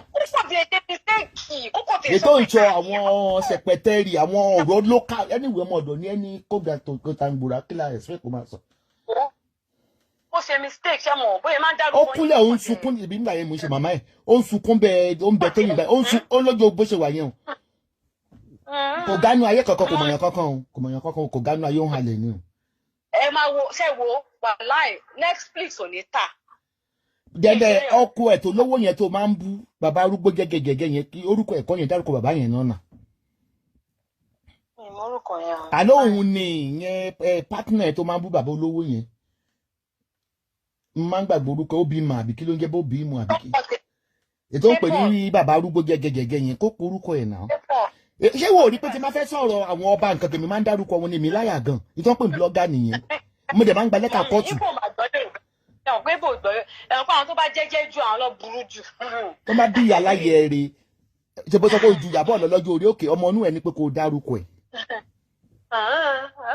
nítorí ó lò máa 50 next year kó dárúkọ ẹ̀ náà bá làgbàlagbà ṣe mọ sáfọ́mọdé. bí ẹ̀dá ṣe ṣáàtì tán kó dẹ̀ gbẹ́tán lórí ìdúró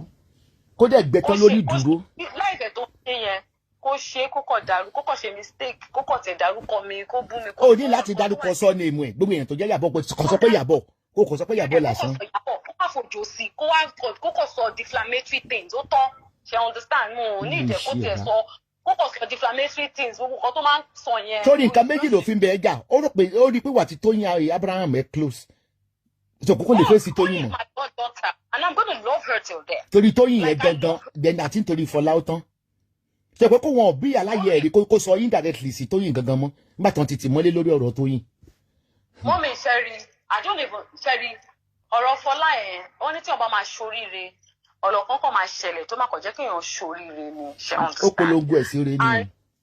mo rí pé boss lady Dorcas ó ti help lady yẹn gan like and I didn't know because ìgbà tí mo join Facebook mọ́mí that was like 4 months ago or so mi ṣe mo ń try láti ó ní account mi kan but ẹni ẹ ti change orúkọ yẹn sí Ìyábọ̀. ebi pa ọ̀tẹ́ ló ṣe wá sórí Facebook níta ṣé tẹ́bí bá ń pa ló wá sórí social media ok ebi ń pa torí ẹ̀ ló ṣe wá. olórí burúkú nìkan lè lò ń sọ̀rọ̀ ni ẹni tó ti ṣe kò sọ̀rọ̀ jáde rí kí newspaper ọ̀rọ̀ Mohbad gbogbo actress wọn gbé nípa ọ̀rọ̀ Mohbad wọn ò gbé. That 2.something million followers on Facebook, we wanted to like pull that account down. We're still working with Facebook. So I need to monetize because tí ó ṣe tó bá fẹ́ kúkúkú ìyá ń ṣiṣẹ́ fún monetization à ń ṣiṣẹ́ fún Mazuba kan bá polówó ọjà ni ó dẹ̀ ń fún wa ní owó. But I needed to like open that new Facebook account so I can because àwọn èèyàn púpọ̀ máa ń send book ní ẹ̀sìn mi pé ṣé mi mo ní Facebook mi sí lórí Facebook. So èmi tí mi dẹ̀ sí lórí Facebook ẹ̀jọ̀ báwo mo ṣe fẹ́ mọ̀ nǹkan tó ń ṣẹlẹ̀. kó tó wá lọ sí Ìyábọ̀ big blog tó dẹ̀ declare pé wọ́n ló nìyẹn. ọjọ́ yẹn mọ́mì ọ̀kan tí mo wà lórí Facebook wọ́n á try láti Sharon wà pẹ̀lú mi lọ́jọ́ yẹn wọ́n try láti kọ́ mi láwọn kankan lórí Facebook aṣáà tó ń pè lórí lady yìí tó ń sọ pé heartbeat bra bó ó sọ wèrè pé mi mọ̀ pé bóyá wèrè Colombia beat. yàmọ̀ èmi ò mọ̀ mọ́mì wàláì èmi kò tiẹ̀ mọ̀ wò díẹ̀ mọ́mì kíní ṣùgbọ́n ẹ máa ń gùn gan mi lè jókòó gbogbo ẹ̀ tán táyì tí mò ń wọ òru ni but kíní yẹn fọ́ọ̀nì sí mi jẹ́ orúkọ ẹ̀ unique Fọlá Tinubu mọ̀ pé yeah there was a time tí Gistlover gbé story kan pé bóyá àwọn kan ń jà but mi ò rí mi fi sí brain mi ìdẹ̀ mọ̀. o gbọ́ tó ní wọ̀lú wọn síta pé kó lọ sunkún wèrè Èkó. mọ́mì ẹbí Fọlá náà kò tó mọ̀ mi rí ni ṣe understand mo mọ̀ anything tó ń ṣẹlẹ̀ but because I was trying to get to know like how to use Facebook I stumbled on Dorcas kìnìkan I stumbled on mọ́mì mi mọ̀ pé yẹn àti Liz ń jà torí ẹ̀ wà lórí Instagram so mo mọ̀ pé issues wà nílẹ̀ right but I didn't know about so many of her issues with anybody me I was just getting to know Facebook.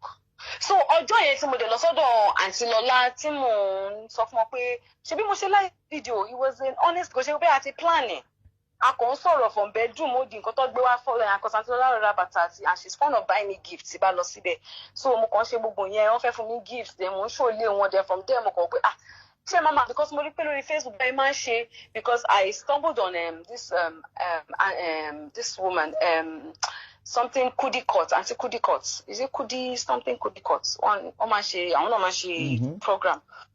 So I stumbled on that. I stumbled on I stumbled on some people on Facebook. So èmi kò tiẹ̀ ń demonstrate fún àǹtí mo ti ẹ̀yin gan mo ti fi ń ṣe kíní jù gan mo ní wàá sọ bẹ́ẹ̀ like and share kíní kan, you know, like kíní yẹn ó fascinate me because mo ṣẹ̀ṣẹ̀ ń rí because I've never been on Facebook. ṣùgbọ́n ó máa ń bẹ àwọn èèyàn kan jà fún ló ṣe máa rò pé ìwọ náà ń pe àwọn èèyàn kan jà fún ẹ bó ti fi mẹ́sẹ̀gì mi àti ẹ̀hàn rí pé oníṣẹ́ rí pé mi àti ẹ̀ a ti sọ̀rọ̀ pẹ́ ní ìsìn sọ́fà yìí. There was a video of her wọ́n gé video ẹ̀ mórí lórí TikTok where ibi tó yẹ pé bóyá ó wọlé ó jáde pé òun máa ṣépè àbí òun máa lò kọ́kọ́ fi ṣépè so kíní yẹn mo rí ó pa èmi tẹ̀ rẹ́rìn mú mi ń tẹ̀gbù videos because don't know the level of their fight of it but ṣe wọn pé clips and gbàmí tó bá kọ̀ gbé wá màá kọ̀ wò màá rẹ́rìn right so ọjọ́ tí mo kàn ṣe kíní mo kàn ṣe I was mimicking everybody but mo wá rí bra yẹn because the first time tí mo máa rí bra yẹn nílé ayé mi orí péjì Fọlá Tinubu ẹ̀ mo sì rí tó ní stone rẹpẹtẹ. olùkọ́kọ́ display. tí kò tẹ̀ ṣe ń sọ fún Sharon pé gbogbo stone tó bá kó sí bra yẹn báyìí ṣé kò ní máa gún wọn ní sọmọ aláìsí mi ṣe yẹyẹ sọ mo rí àti Lọlá náà tó ní that same mo ní bra and he was innocent bra Fọlá Tinubu lè ní ìlà because orúkọ yẹn Tinubu tó ń jẹ́ yẹn ó jẹ́ pé orúkọ yẹn speaks supreme orúkọ yẹn beautiful.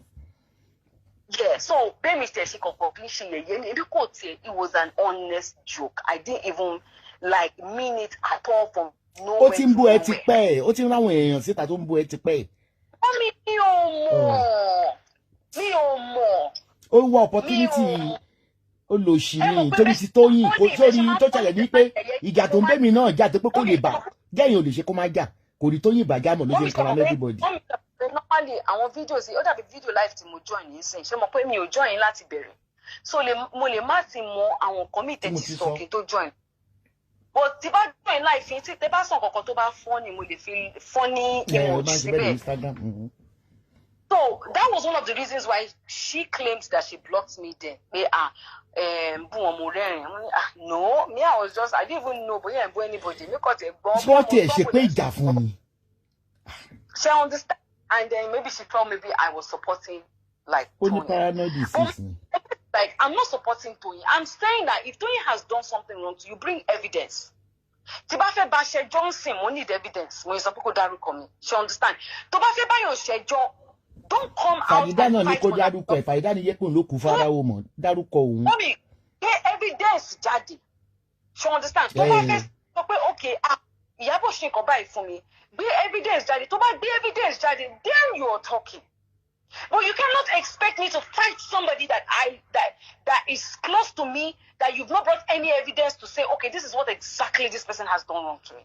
Wọ́n sọ pé wọ́n ní pé okay ṣe jà. Ìtòbí bá tó ní ìjà náà nìyẹn. Tó ní lòun kọ́mẹ́ǹtì fake. Àléyàn ní mental problem. Mọ́mí, tí bá fẹ́ báyọ̀ ṣẹjọ́.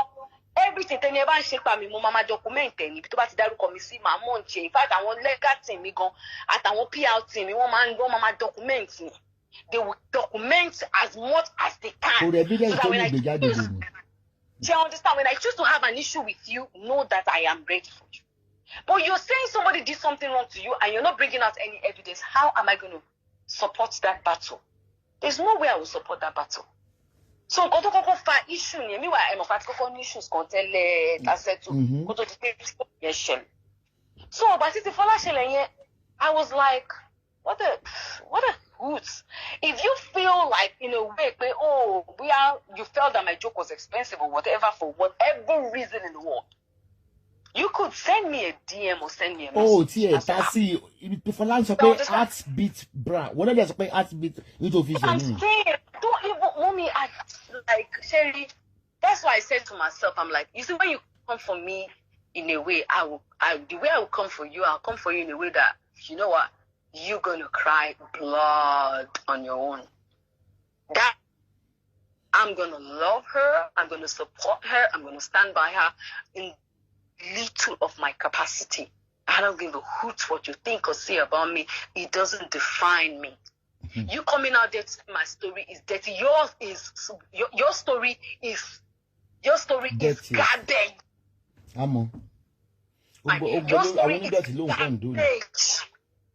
Your story is rotten. And you would always be beneath. You can't. It's not possible. Because you're the one who's coming out there. You're the one who's screaming. You take your time to put on foundation because of me. You stress yourself. You talk for hours. I mean, I just want to buy you already. Exactly. You do that continuously. You are the one who stressed. I will come for you in a way that you would never forget. And that's me. I'm Sagittarius. She needs to read about Sagittarius. She needs to read yes. We are uncompatible in every form of life. Mama me, I'm not happy, I'm saying facts. I don't come to success is not about the amount of money that you have. Success is about the lives of people that you have impacted. The lives of people that you have impacted. Who are the people that you can call out today that can stand and say, she made me or she did me good? Nothing. How in my industry alone, I will sit comfortably and I will count 20. Mommy, 20. But I don't still come out to boast about it. But you know what? Because when you do unto God to receive and not unto man. That's success story. Success story, I cannot, mommy, because see omo kokon, mi shere o. Boya omo to sese denle mi sin, mo sin be lowe pe kilo fe se.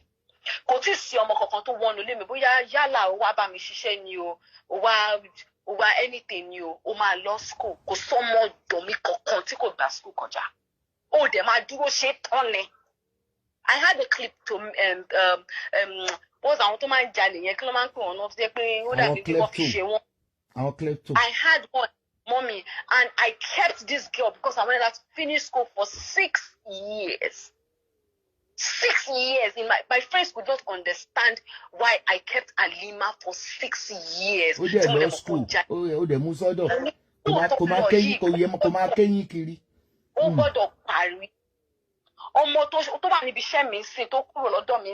Rita, she's a nursing school that I am paying for. Make sure she did her jam, her WAEC. Mommy, I cannot count the amount of people that I help and I give God.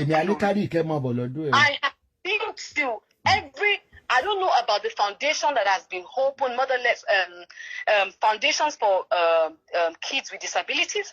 I know of the new ones that have been built in like maybe a year or two now.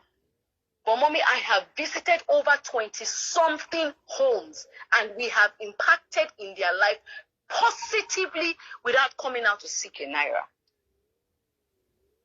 She understand? When you want to talk about success story, talk about the life that you have built, mommy, the life that you have impacted something positive. Even in my industry, there are a lot of all these old people that we have that I give money that I don't come out to say, and I tell them, Emma, that will come me. Recently,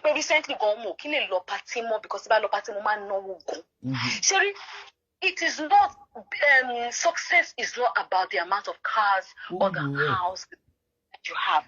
It's about the amount of life that you have impacted. I'm not talking about people you pick to come and do evil for you so you give them something. People you help without wanting anything to return. Lọ́wọ́ àwọn tó mọ̀ mí, wọ́n máa ń pè mí ní afúnni má wò bẹ́ẹ̀. I am respected in my industry because of the amount of things that I have done for people without blowing my trumpet. It's not, is she kidding me? Success is not about, mommy, success is not about wealth. Wealth is vanity. But if I die tomorrow, mommy, the amount of mommy, Sherry, te ba fẹ́ mọ story mi. Sherry bá ti mo sìn yá mi kó lọ wo fídíò yẹn. Kó rí àwọn èèyàn, not àwọn èrò. Mommy, people flew in from America, from London, from Austria, from Canada, from Paris, from all over the world. That is what they call a story. You understand? That is what they call, mommy, for 1 year, from when my mom died to when I buried her. Oh my God. The love was massive. So that is what you call a success story. Success is not, no, that's not success story. As you grow, how many people did you grow with? How many people did you help along the line as you began to grow?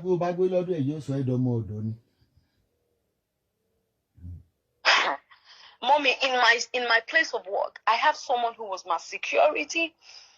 From my security, had made sure he got a little bit of education. Today, he's my supervisor. I have somebody that walked into my building and said, I don't have any job, and became my cleaner. And from my cleaner, I sent him to do OND, HND. He's a graduate. He's working as one of my sales rep, head of sales, and I'm paying them well. How many people? I have a driver that has left me that I had to go back to school, and I send money to him every time that he needs money. That is what you call success story. Sometimes my man says, Iyabo, all this money that you make, you keep helping, because that is my calling. I cannot help the world, mommy, but the little I can do, I will do to the best of my ability. That is a success story. It's not about coming to social media to fight. It's not about grooming people to come and fight for me. That's not a success story. That's bullshit. Real life. How have you been able to impact in the life of people? I would mention names of my goddaughters that they will buy you times 10. Mommy, gbogbo àwọn ọmọ tí wọ́n nígbà tí mò ń gbé ní Kòròdú ní àwọn èèyàn tí ń gbé pẹ̀lú mi tí mò ń mọ ẹyẹ tó ṣùwọ́n ṣe ń gbọ́. Nígbà tí mò ń gbé ní Ọmọlé, mo ní àwọn ọmọ bẹ́ẹ̀ ló fi sọ pé wọ́n sọ mí di lesbian gbà yẹn tó mo kó àwọn obìnrin tira mi lè gbọ́ ọkùnrin sílé torí mo bí ọmọbìnrin, but àwọn ọmọbìnrin tó bá ti wá ń gbà yẹn àti Iyabo, I want to be follow ó yẹ máa bọ̀. Mommy, gbà tó dọ́dọ̀ mi, I began to teach them. Wá èmi mo máa ń jayé o, mo máa ń jáde o, kò sí nǹkan kan mi. Mommy, kò tí mo ń wá ọmọ náà kó jáde kó sọ pé Iyabo pimp mi rí.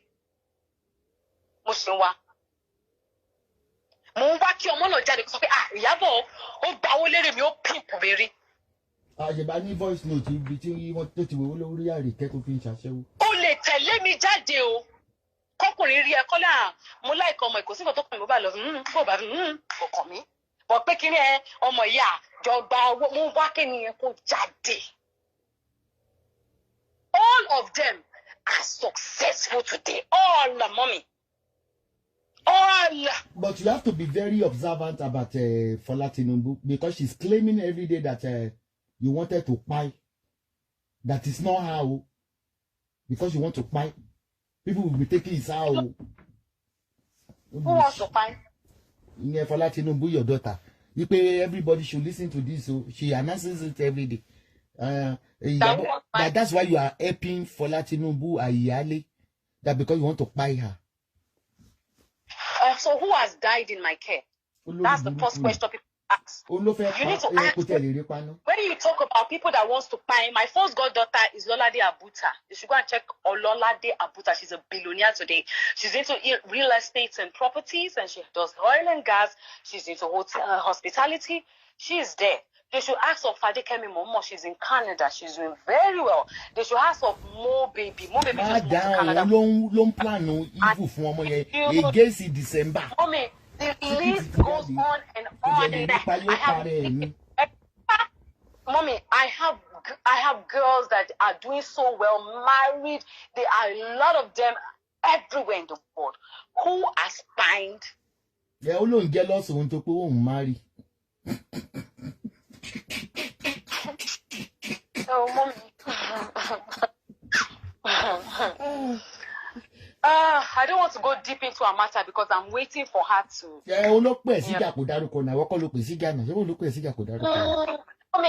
Mommy, I'm waiting for her to. But I am waiting for her to fuck up. Ọmọ yẹn bá oníire pàdé ni o, ọmọ yẹn gbà tó ti ọmọ yẹn mọ́lé on wrong accusation tó ń ti ọmọ yẹn mọ́lé Ọlọ́run sọ pé ọmọ yẹn máa make it in life ni. Ọlọ́run fún ẹ̀sìn Ọlọ́run adátì ẹ̀ náà sí. Ọlá bó ṣe wà yẹn, yeah. Like I said to her. Ó ní ilé ẹ̀ ló ń gbé ní ìsìn. No, she does. Mommy, she's never even been to my house. Ó máa gbọ́, ó dẹ̀ ní ilé ẹ̀ ló ń gbé. No. When we're shooting, I'm going to shoot Lekki mo wà, so ilé ọkọ mi wà in VI, so I was in VI. So my order coming here, you're coming in VI. So yes, but my own house, she has not been there. She understand, but she will still come because I've been very busy. I've not really had time to, you know, like sit down and give that attention. So kò wálẹ̀ ló ń pariwo pé ó ti mú sọ́dọ̀ o, òun àtọmọ ẹ̀ ló kó sọ́dọ̀ o. No. Ó ti jẹ́ kó gbẹ. Ó ti jẹ́ kó gbẹ wá dàbí adìẹ yóò ṣògbó. Communicate more on the phone, but no. She comes to my business place. She comes to, you know, like my man's house. But ọ̀tọ̀ ló sunkún ó lọ gbé sọ́tẹ́ẹ̀lì níjọ́ Monday tó pé yẹn ṣe chat bí kò mọ̀ bóyá ó ní hòtẹ́ẹ̀lì ni pé ó gbọ́ kó èèyàn ó dẹ̀ ń ní lára ní òrìrú ẹ̀rì ó dalé onílérú òun ṣe tọ́mi mò ń jáfọ́ tọ́mi ọkọ oníyàwó mẹ́ta. Oh, mommy, everybody has their cross to bear. That's her life. That's her cross, Shemo. That's her life cross to bear. Everybody has their own. I don't blame or fault people for whatever it is or how they choose to live their life. But my own is that if you come for me, I'll be ready for you. So I don't. Me only Iyabo òun wé kìsà. Mo kọ̀ rẹ́rìn lórí bẹ́ẹ̀ni mo dẹ̀ jábọ́ yí pé Iyabo òun wé kìsà. Kí ni wọ́n ń wọ̀? I can give her 2 of my designers if she can afford it for just 3 months. I'll give her kudos. That's it. That's what's up. I will give her. I can give her 3. I'm not even going. If she go and check Becca's tissues, if she can pay Becca's tissues, that does most of my dresses. If she can pay Judy Peters, if she can afford Melon Boss, okay, we're good. Mommy, see, we all know our levels. Mommy, I wine me. So, like I was saying, mommy. Oh, that bullshit. Because we want to. I want to make we renew. Jealousy ló yọ lẹ́nu. Àti bí sori go ba wọn ọmọ ọ̀dọ̀ tó ń gbé jáde àwọn speakers yẹn tó ń bú Iyabo. Ní kan jẹ́ káwọn náà dárúkọ ẹ̀. Ẹ jẹ́ kan dárúkọ ẹ̀. Àti onífo lójú gbogbo yẹn dárúkọ ẹ̀. Ẹ rí pé mi ò lè fún yín reply tó lè dè mẹ́ta ń sọ. Mi mẹ́tọ́ ń jẹ́ sẹ́pẹ̀tẹ́rì. Tí máa ní pé mo dá yín lóhùn ní Iyabo ìjà mo jẹ̀bi ebi ò mẹ́tẹ́ ń sọ mi mọ́ ẹ tó jẹ́ ògbó tó ní sọ̀mù. Àti ọ̀rọ̀ kò yí sẹ́ ẹ jẹ́ ká gbàgbé. Ìwà láì jẹ́ ọjọ́ tẹ bá ìjọba bí mo ṣe gbé wọ̀ náà pọ̀ bá sọ pé Iyabo ń kọ́mẹ́ǹtì bí o ṣe kó náà mọ́ ń kọ́mẹ́ǹtì tẹ́lẹ̀ omi ìwé lòun náà ìwọ náà ti lọ àsìkò tiẹ̀ lọ o. Sọmọ orí sì tẹ́lẹ̀ tí Iyabo lọ lè fi gà ní pé we don't talk. Èmi ilé ẹ̀ màtẹ́jọ́ Tóyìn ò fẹ́ pa ẹ̀ o Tóyìn mo ní mọ́ evidence wà. Ṣé o pè mí fọ́rọ̀ lọ́rọ̀ rí? À ń sọ̀rọ̀ bó ti fi WhatsApp message hàn yín rí náà ní àti òkè ń sọ̀rọ̀. Bẹ́ẹ̀ sábà dọ́tà ní bí àmọ̀ kọ́mẹ́ǹtì ní akàn kọ́mẹ́ǹtì wọlé tó báwọn èèyàn máa tá gbórúkọ ẹ̀ lórí Instagram. Akàn kọ́mẹ́ǹtì wọlé. Mom, that she's going to hear this and I'm telling her. Òun pariwo lójoojúmọ́ Iyabo kówó jẹ Iyabo tí kówó Mohbad jẹ Iyabo kówó Mohbad jẹ evidence ìdájọ́ sọ pé Iyabo kówó Mohbad jẹ ó máa fi statement yẹn ó ní kó wá ṣe auditing owó Mohbad tó gbà. If you're not mentioning my name when you're defaming my character, then you're just blabbing. And that's on a period. You're blabbing. If you want to go down with me, you want to roll with me, mention my name. Just like defame me and mention my name while doing that. And then we can get the drum rolling. And that's it, mommy. If you go to Shele, I just go try it. Koko te, bo ṣe ń ṣe yẹn, koko te. Ó try ó bẹ̀rù ẹ̀ gan. Kò lè dárúkọ ẹ̀. Ó lè kówó Mohbad jẹ donation ẹ̀. Kó dárúkọ ẹ̀ so àwa lè fi statement hàn. Because ó ní ṣẹpẹtẹrì kówó jẹ àmọ́ ṣẹpẹtẹrì tó kówó jẹ. Which owó? Ó lè gba donation lórí Mohbad millions ẹ̀ ó ní 121 million. Where? How? Did she mention my name? No, secretary. Oh. Mommy, I need to mention who come now. Donation, thank God. The make say donation. She back account your mother say donation for our management team Mohbad. The Loshi account for Omo Mohbad. Even Iyabo Mohbad go ni access his account for now. You understand? Our management team, Loshi account for Omo Mohbad. You can only pay into that account. You can never take out of it for now. So I don't know the money she's talking about. Maybe there's another account that money was donated to that. No, secretary Lumbawi Olobo Tiriso. That's what, mommy. That's what. ẹ jẹ́ kó dárúkọ mi ẹ wo èmi ò like èmi ò lérí o tó bá ti ń ṣe defamation ẹ̀ kó kàn dárúkọ mi I just want to tell her, I want her to know that I'm not Toyin. You understand? I'm not Toyin. Toyin don't like social media. You know, she fights her battle on the ground. I enjoy everything. Everything that comes with it is fine for me. So, kokote, she mistake here. Kokote, iruboye sọ̀rọ̀ pé Iyabo kowo jẹ́. Good. Then we're talking. She understand. She mo auntie ẹ ṣe àwọn bí tí yẹn sáwọ bọ òun ṣàwà nítòsí wọn bí báyìí ó wà Naija bí tí mo wà so that's good. Kókò tẹ ṣe mistake yẹn kókò tẹ mi kò fẹ́ nìyẹn so that àwọn settle scores then da. She understand òun náà lágídí èmi náà lágídí so ó dà bẹ́ẹ̀. Olójo ta ni ẹni tó kàn sí méjì ìjàdé irú ìyá náà mi. Ìjọ wo ni wọ́n káwọn ọlọ́pàá kiri bó ṣe ń kọ́ ọlọ́pàá kiri. Mommy. I've said my bits. Okay. Thanks for talking with me today. It's a privilege. Èmi náà ti ń ga díẹ̀ bọ̀ nú ayé báyìí o. Ebi ò ga àìníkẹ́ ta ló mọ̀ mí Ìyábọ̀ iyì ẹ̀ pọ̀. Ebi ò sí Ìyábọ̀ ń wọ ṣége aṣọ kì í ṣe tailor made téèyàn máa kó gbogbo mírọ̀ tó ń kó sáré eégún sí lára. Nínú àbùkù àmọ̀ retí ṣó èmi ó jíṣẹ́ fún èmi ó ṣe ọmọ mi bá sùn gan ń jí wo ṣó rẹ̀ kó sàtẹ̀bẹ́ mi dárúkọ ẹ̀ mo tẹ̀ fẹ́ wújà àgbà méjì kó tẹ̀ bá mi dárúkọ ẹ̀ wà á rò pé rò pé mi dárúkọ Ìyábọ̀ mi gbé because mi mẹ́ńtẹ́ ń sọ mi mo lóbò ṣẹpẹtẹ́rì pé mi náà lè gbọ́n lóbò èmi ò mọ tó ń jẹ́ lè gbọ́n lóbò. Mommy, oh my God, I said say punana. Mommy, ó dábọ̀ máa lọ rí òlè ṣe lẹ́gbọ̀n lóbò ṣé tí máa sọ pé lẹ́gbọ̀n ìpùnánà ni yọ máa lọ jàre òbòlòbò ń jẹ́ okóloko ń jẹ́ bá ṣe ń sọ ń bàdàn nù. Oh my God. Èmi ìsalákọ̀wé. Love you, Mama. God bless you. Bá mi kí ó bímọ ọkọ ẹ̀. Èèyàn tó ń gbádùn nílé ọkọ rẹ̀ ní Lẹ́kì. Àbí ní VI. Wọ́n ní kó dárúkọ ó bímọ kó dẹ̀ dárúkọ àwọn páwọn ò mọ òbòsù lẹ́lẹ́. Ìwọ náà ti ẹ̀ka láti posh. Gbogbo orí gbogbo yín àwọn bíbá ìrí gbogbo yín tẹ̀ kó dání jọ ikọ̀ ògbé kan. Bí òwe jàǹgo. Ikọ̀ ògbé kan kò sí nǹkan kan lọ́wọ́ gbogbo yín máa ṣe rádaràdá kí tèmi kan ti give up on your case.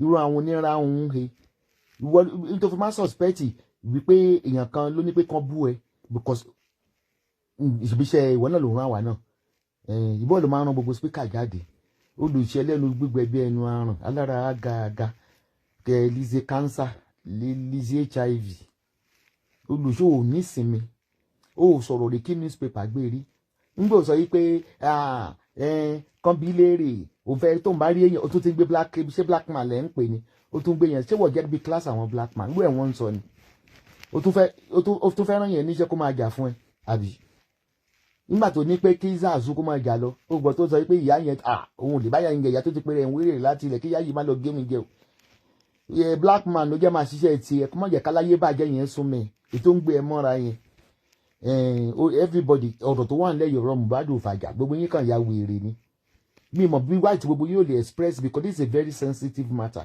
ikú la pè ẹ tó wá ń bára yín jà yín tẹ wà láyé náà tó wá ń bára yín jà kò ní dáfẹ́ tó bá bọ̀ bá Mohbad kò ní dáfẹ́ tó bá búyà mú dáyé ya wèrè ni ẹ̀yìn ṣe èdè ni ẹ jẹ́ ká lo voice yẹn lọ́la Sunday ẹ pàdé mi àti wà lọ́la ọ̀rẹ́ dínà ẹ pàdé lọ́la wọ́n ní nǹkan tí wọ́n ó tún ti wọ́n gan níwọ̀n 24 hours wọ́n pè mí Nàìjíríà wọ́n pariwo ni mo máa play voice note then ẹnìkan náà bó ṣe gba ọjà lórí ẹ̀ custom gba ọjà lórí ẹ̀ within Ìbàdàn within Èkó yín kí consis ọjà within Èkó tí ìyẹn kí wọ́n kó bọ̀ láti bọ́dà gbàdúgbàdú lọ́la ẹ lo voice yín ebi ń pa wọ́n Nàìjíríà ẹ fi Mohbad lẹ̀ ẹ̀yin ṣẹ́jà káwọn ọlọ́pàá ṣiṣẹ́ wọn ti ẹ̀gbọ́ pẹ́ ń pariwo ní topic mi Mohbad o ẹ wà wá ní everybody come over the secret orí yín dàrú ni mi ò sí lára yín o torí mo mọ̀ pé pònú ni ẹ wá topic mi sọ ẹ fi Mohbad lẹ̀ tẹ́ ẹ bá rí Mohbad sọ mọ́ ẹ bú èmi ẹ jọ nítorí Ọlọ́run kí lè lò mo wógo tí ń lò dìsẹ́ bá ń bọ̀ mo wógo tí ń lò ńlẹ́ o àkùkọ sójà àkùkọ núwèé tí ó lè kọ mo mọ̀ pé ẹpin àtòkò àti rọ àti lẹ̀mẹ́ olùṣe ni òfin tí ò ní brain àkókò sọ́jà mi àti ọjà mo fẹ́ gbé ẹ wá fún interview máa pe fóònù ẹ máa gbé wá fún interview lọ́la mo tẹ̀ fẹ́ bí ẹ léèrè wípé kéèsì tẹ́yìn ọkùnrin Yorùbá ló kó nídìí tí ò lè ṣe báwo ló ṣe ń dókòfò báwo lẹ ṣe lọ ń gbóyún wá láti ìta interview ni kò fàjà ilé òdòdó yọ how market flagging ni mo àgbà tí mo kọ́ ẹ kókó yé play show ní show mọ̀ ìní mo gbà mo break record dọdọ yọ Bashiru Kọ́láwọlé Adénúgà tó dis vagina àìmọ́ last born ni ó lè ṣì ó jẹ́ tó bá tẹ̀ dókó ọkọ ọmọ rẹ̀ ó tẹ̀ ṣì dá ọmọ tó fokó bí sóṣè àgbà lọ́wọ́ rẹ̀ ẹ̀yin tẹ́ bá ń dó Nàìjíríà ẹbí ṣòpẹ́ ẹ̀ lọ́mọ lọ́wọ́ kẹ́ tó lọ bá Bashiru ní Ìkòròdú yóò dó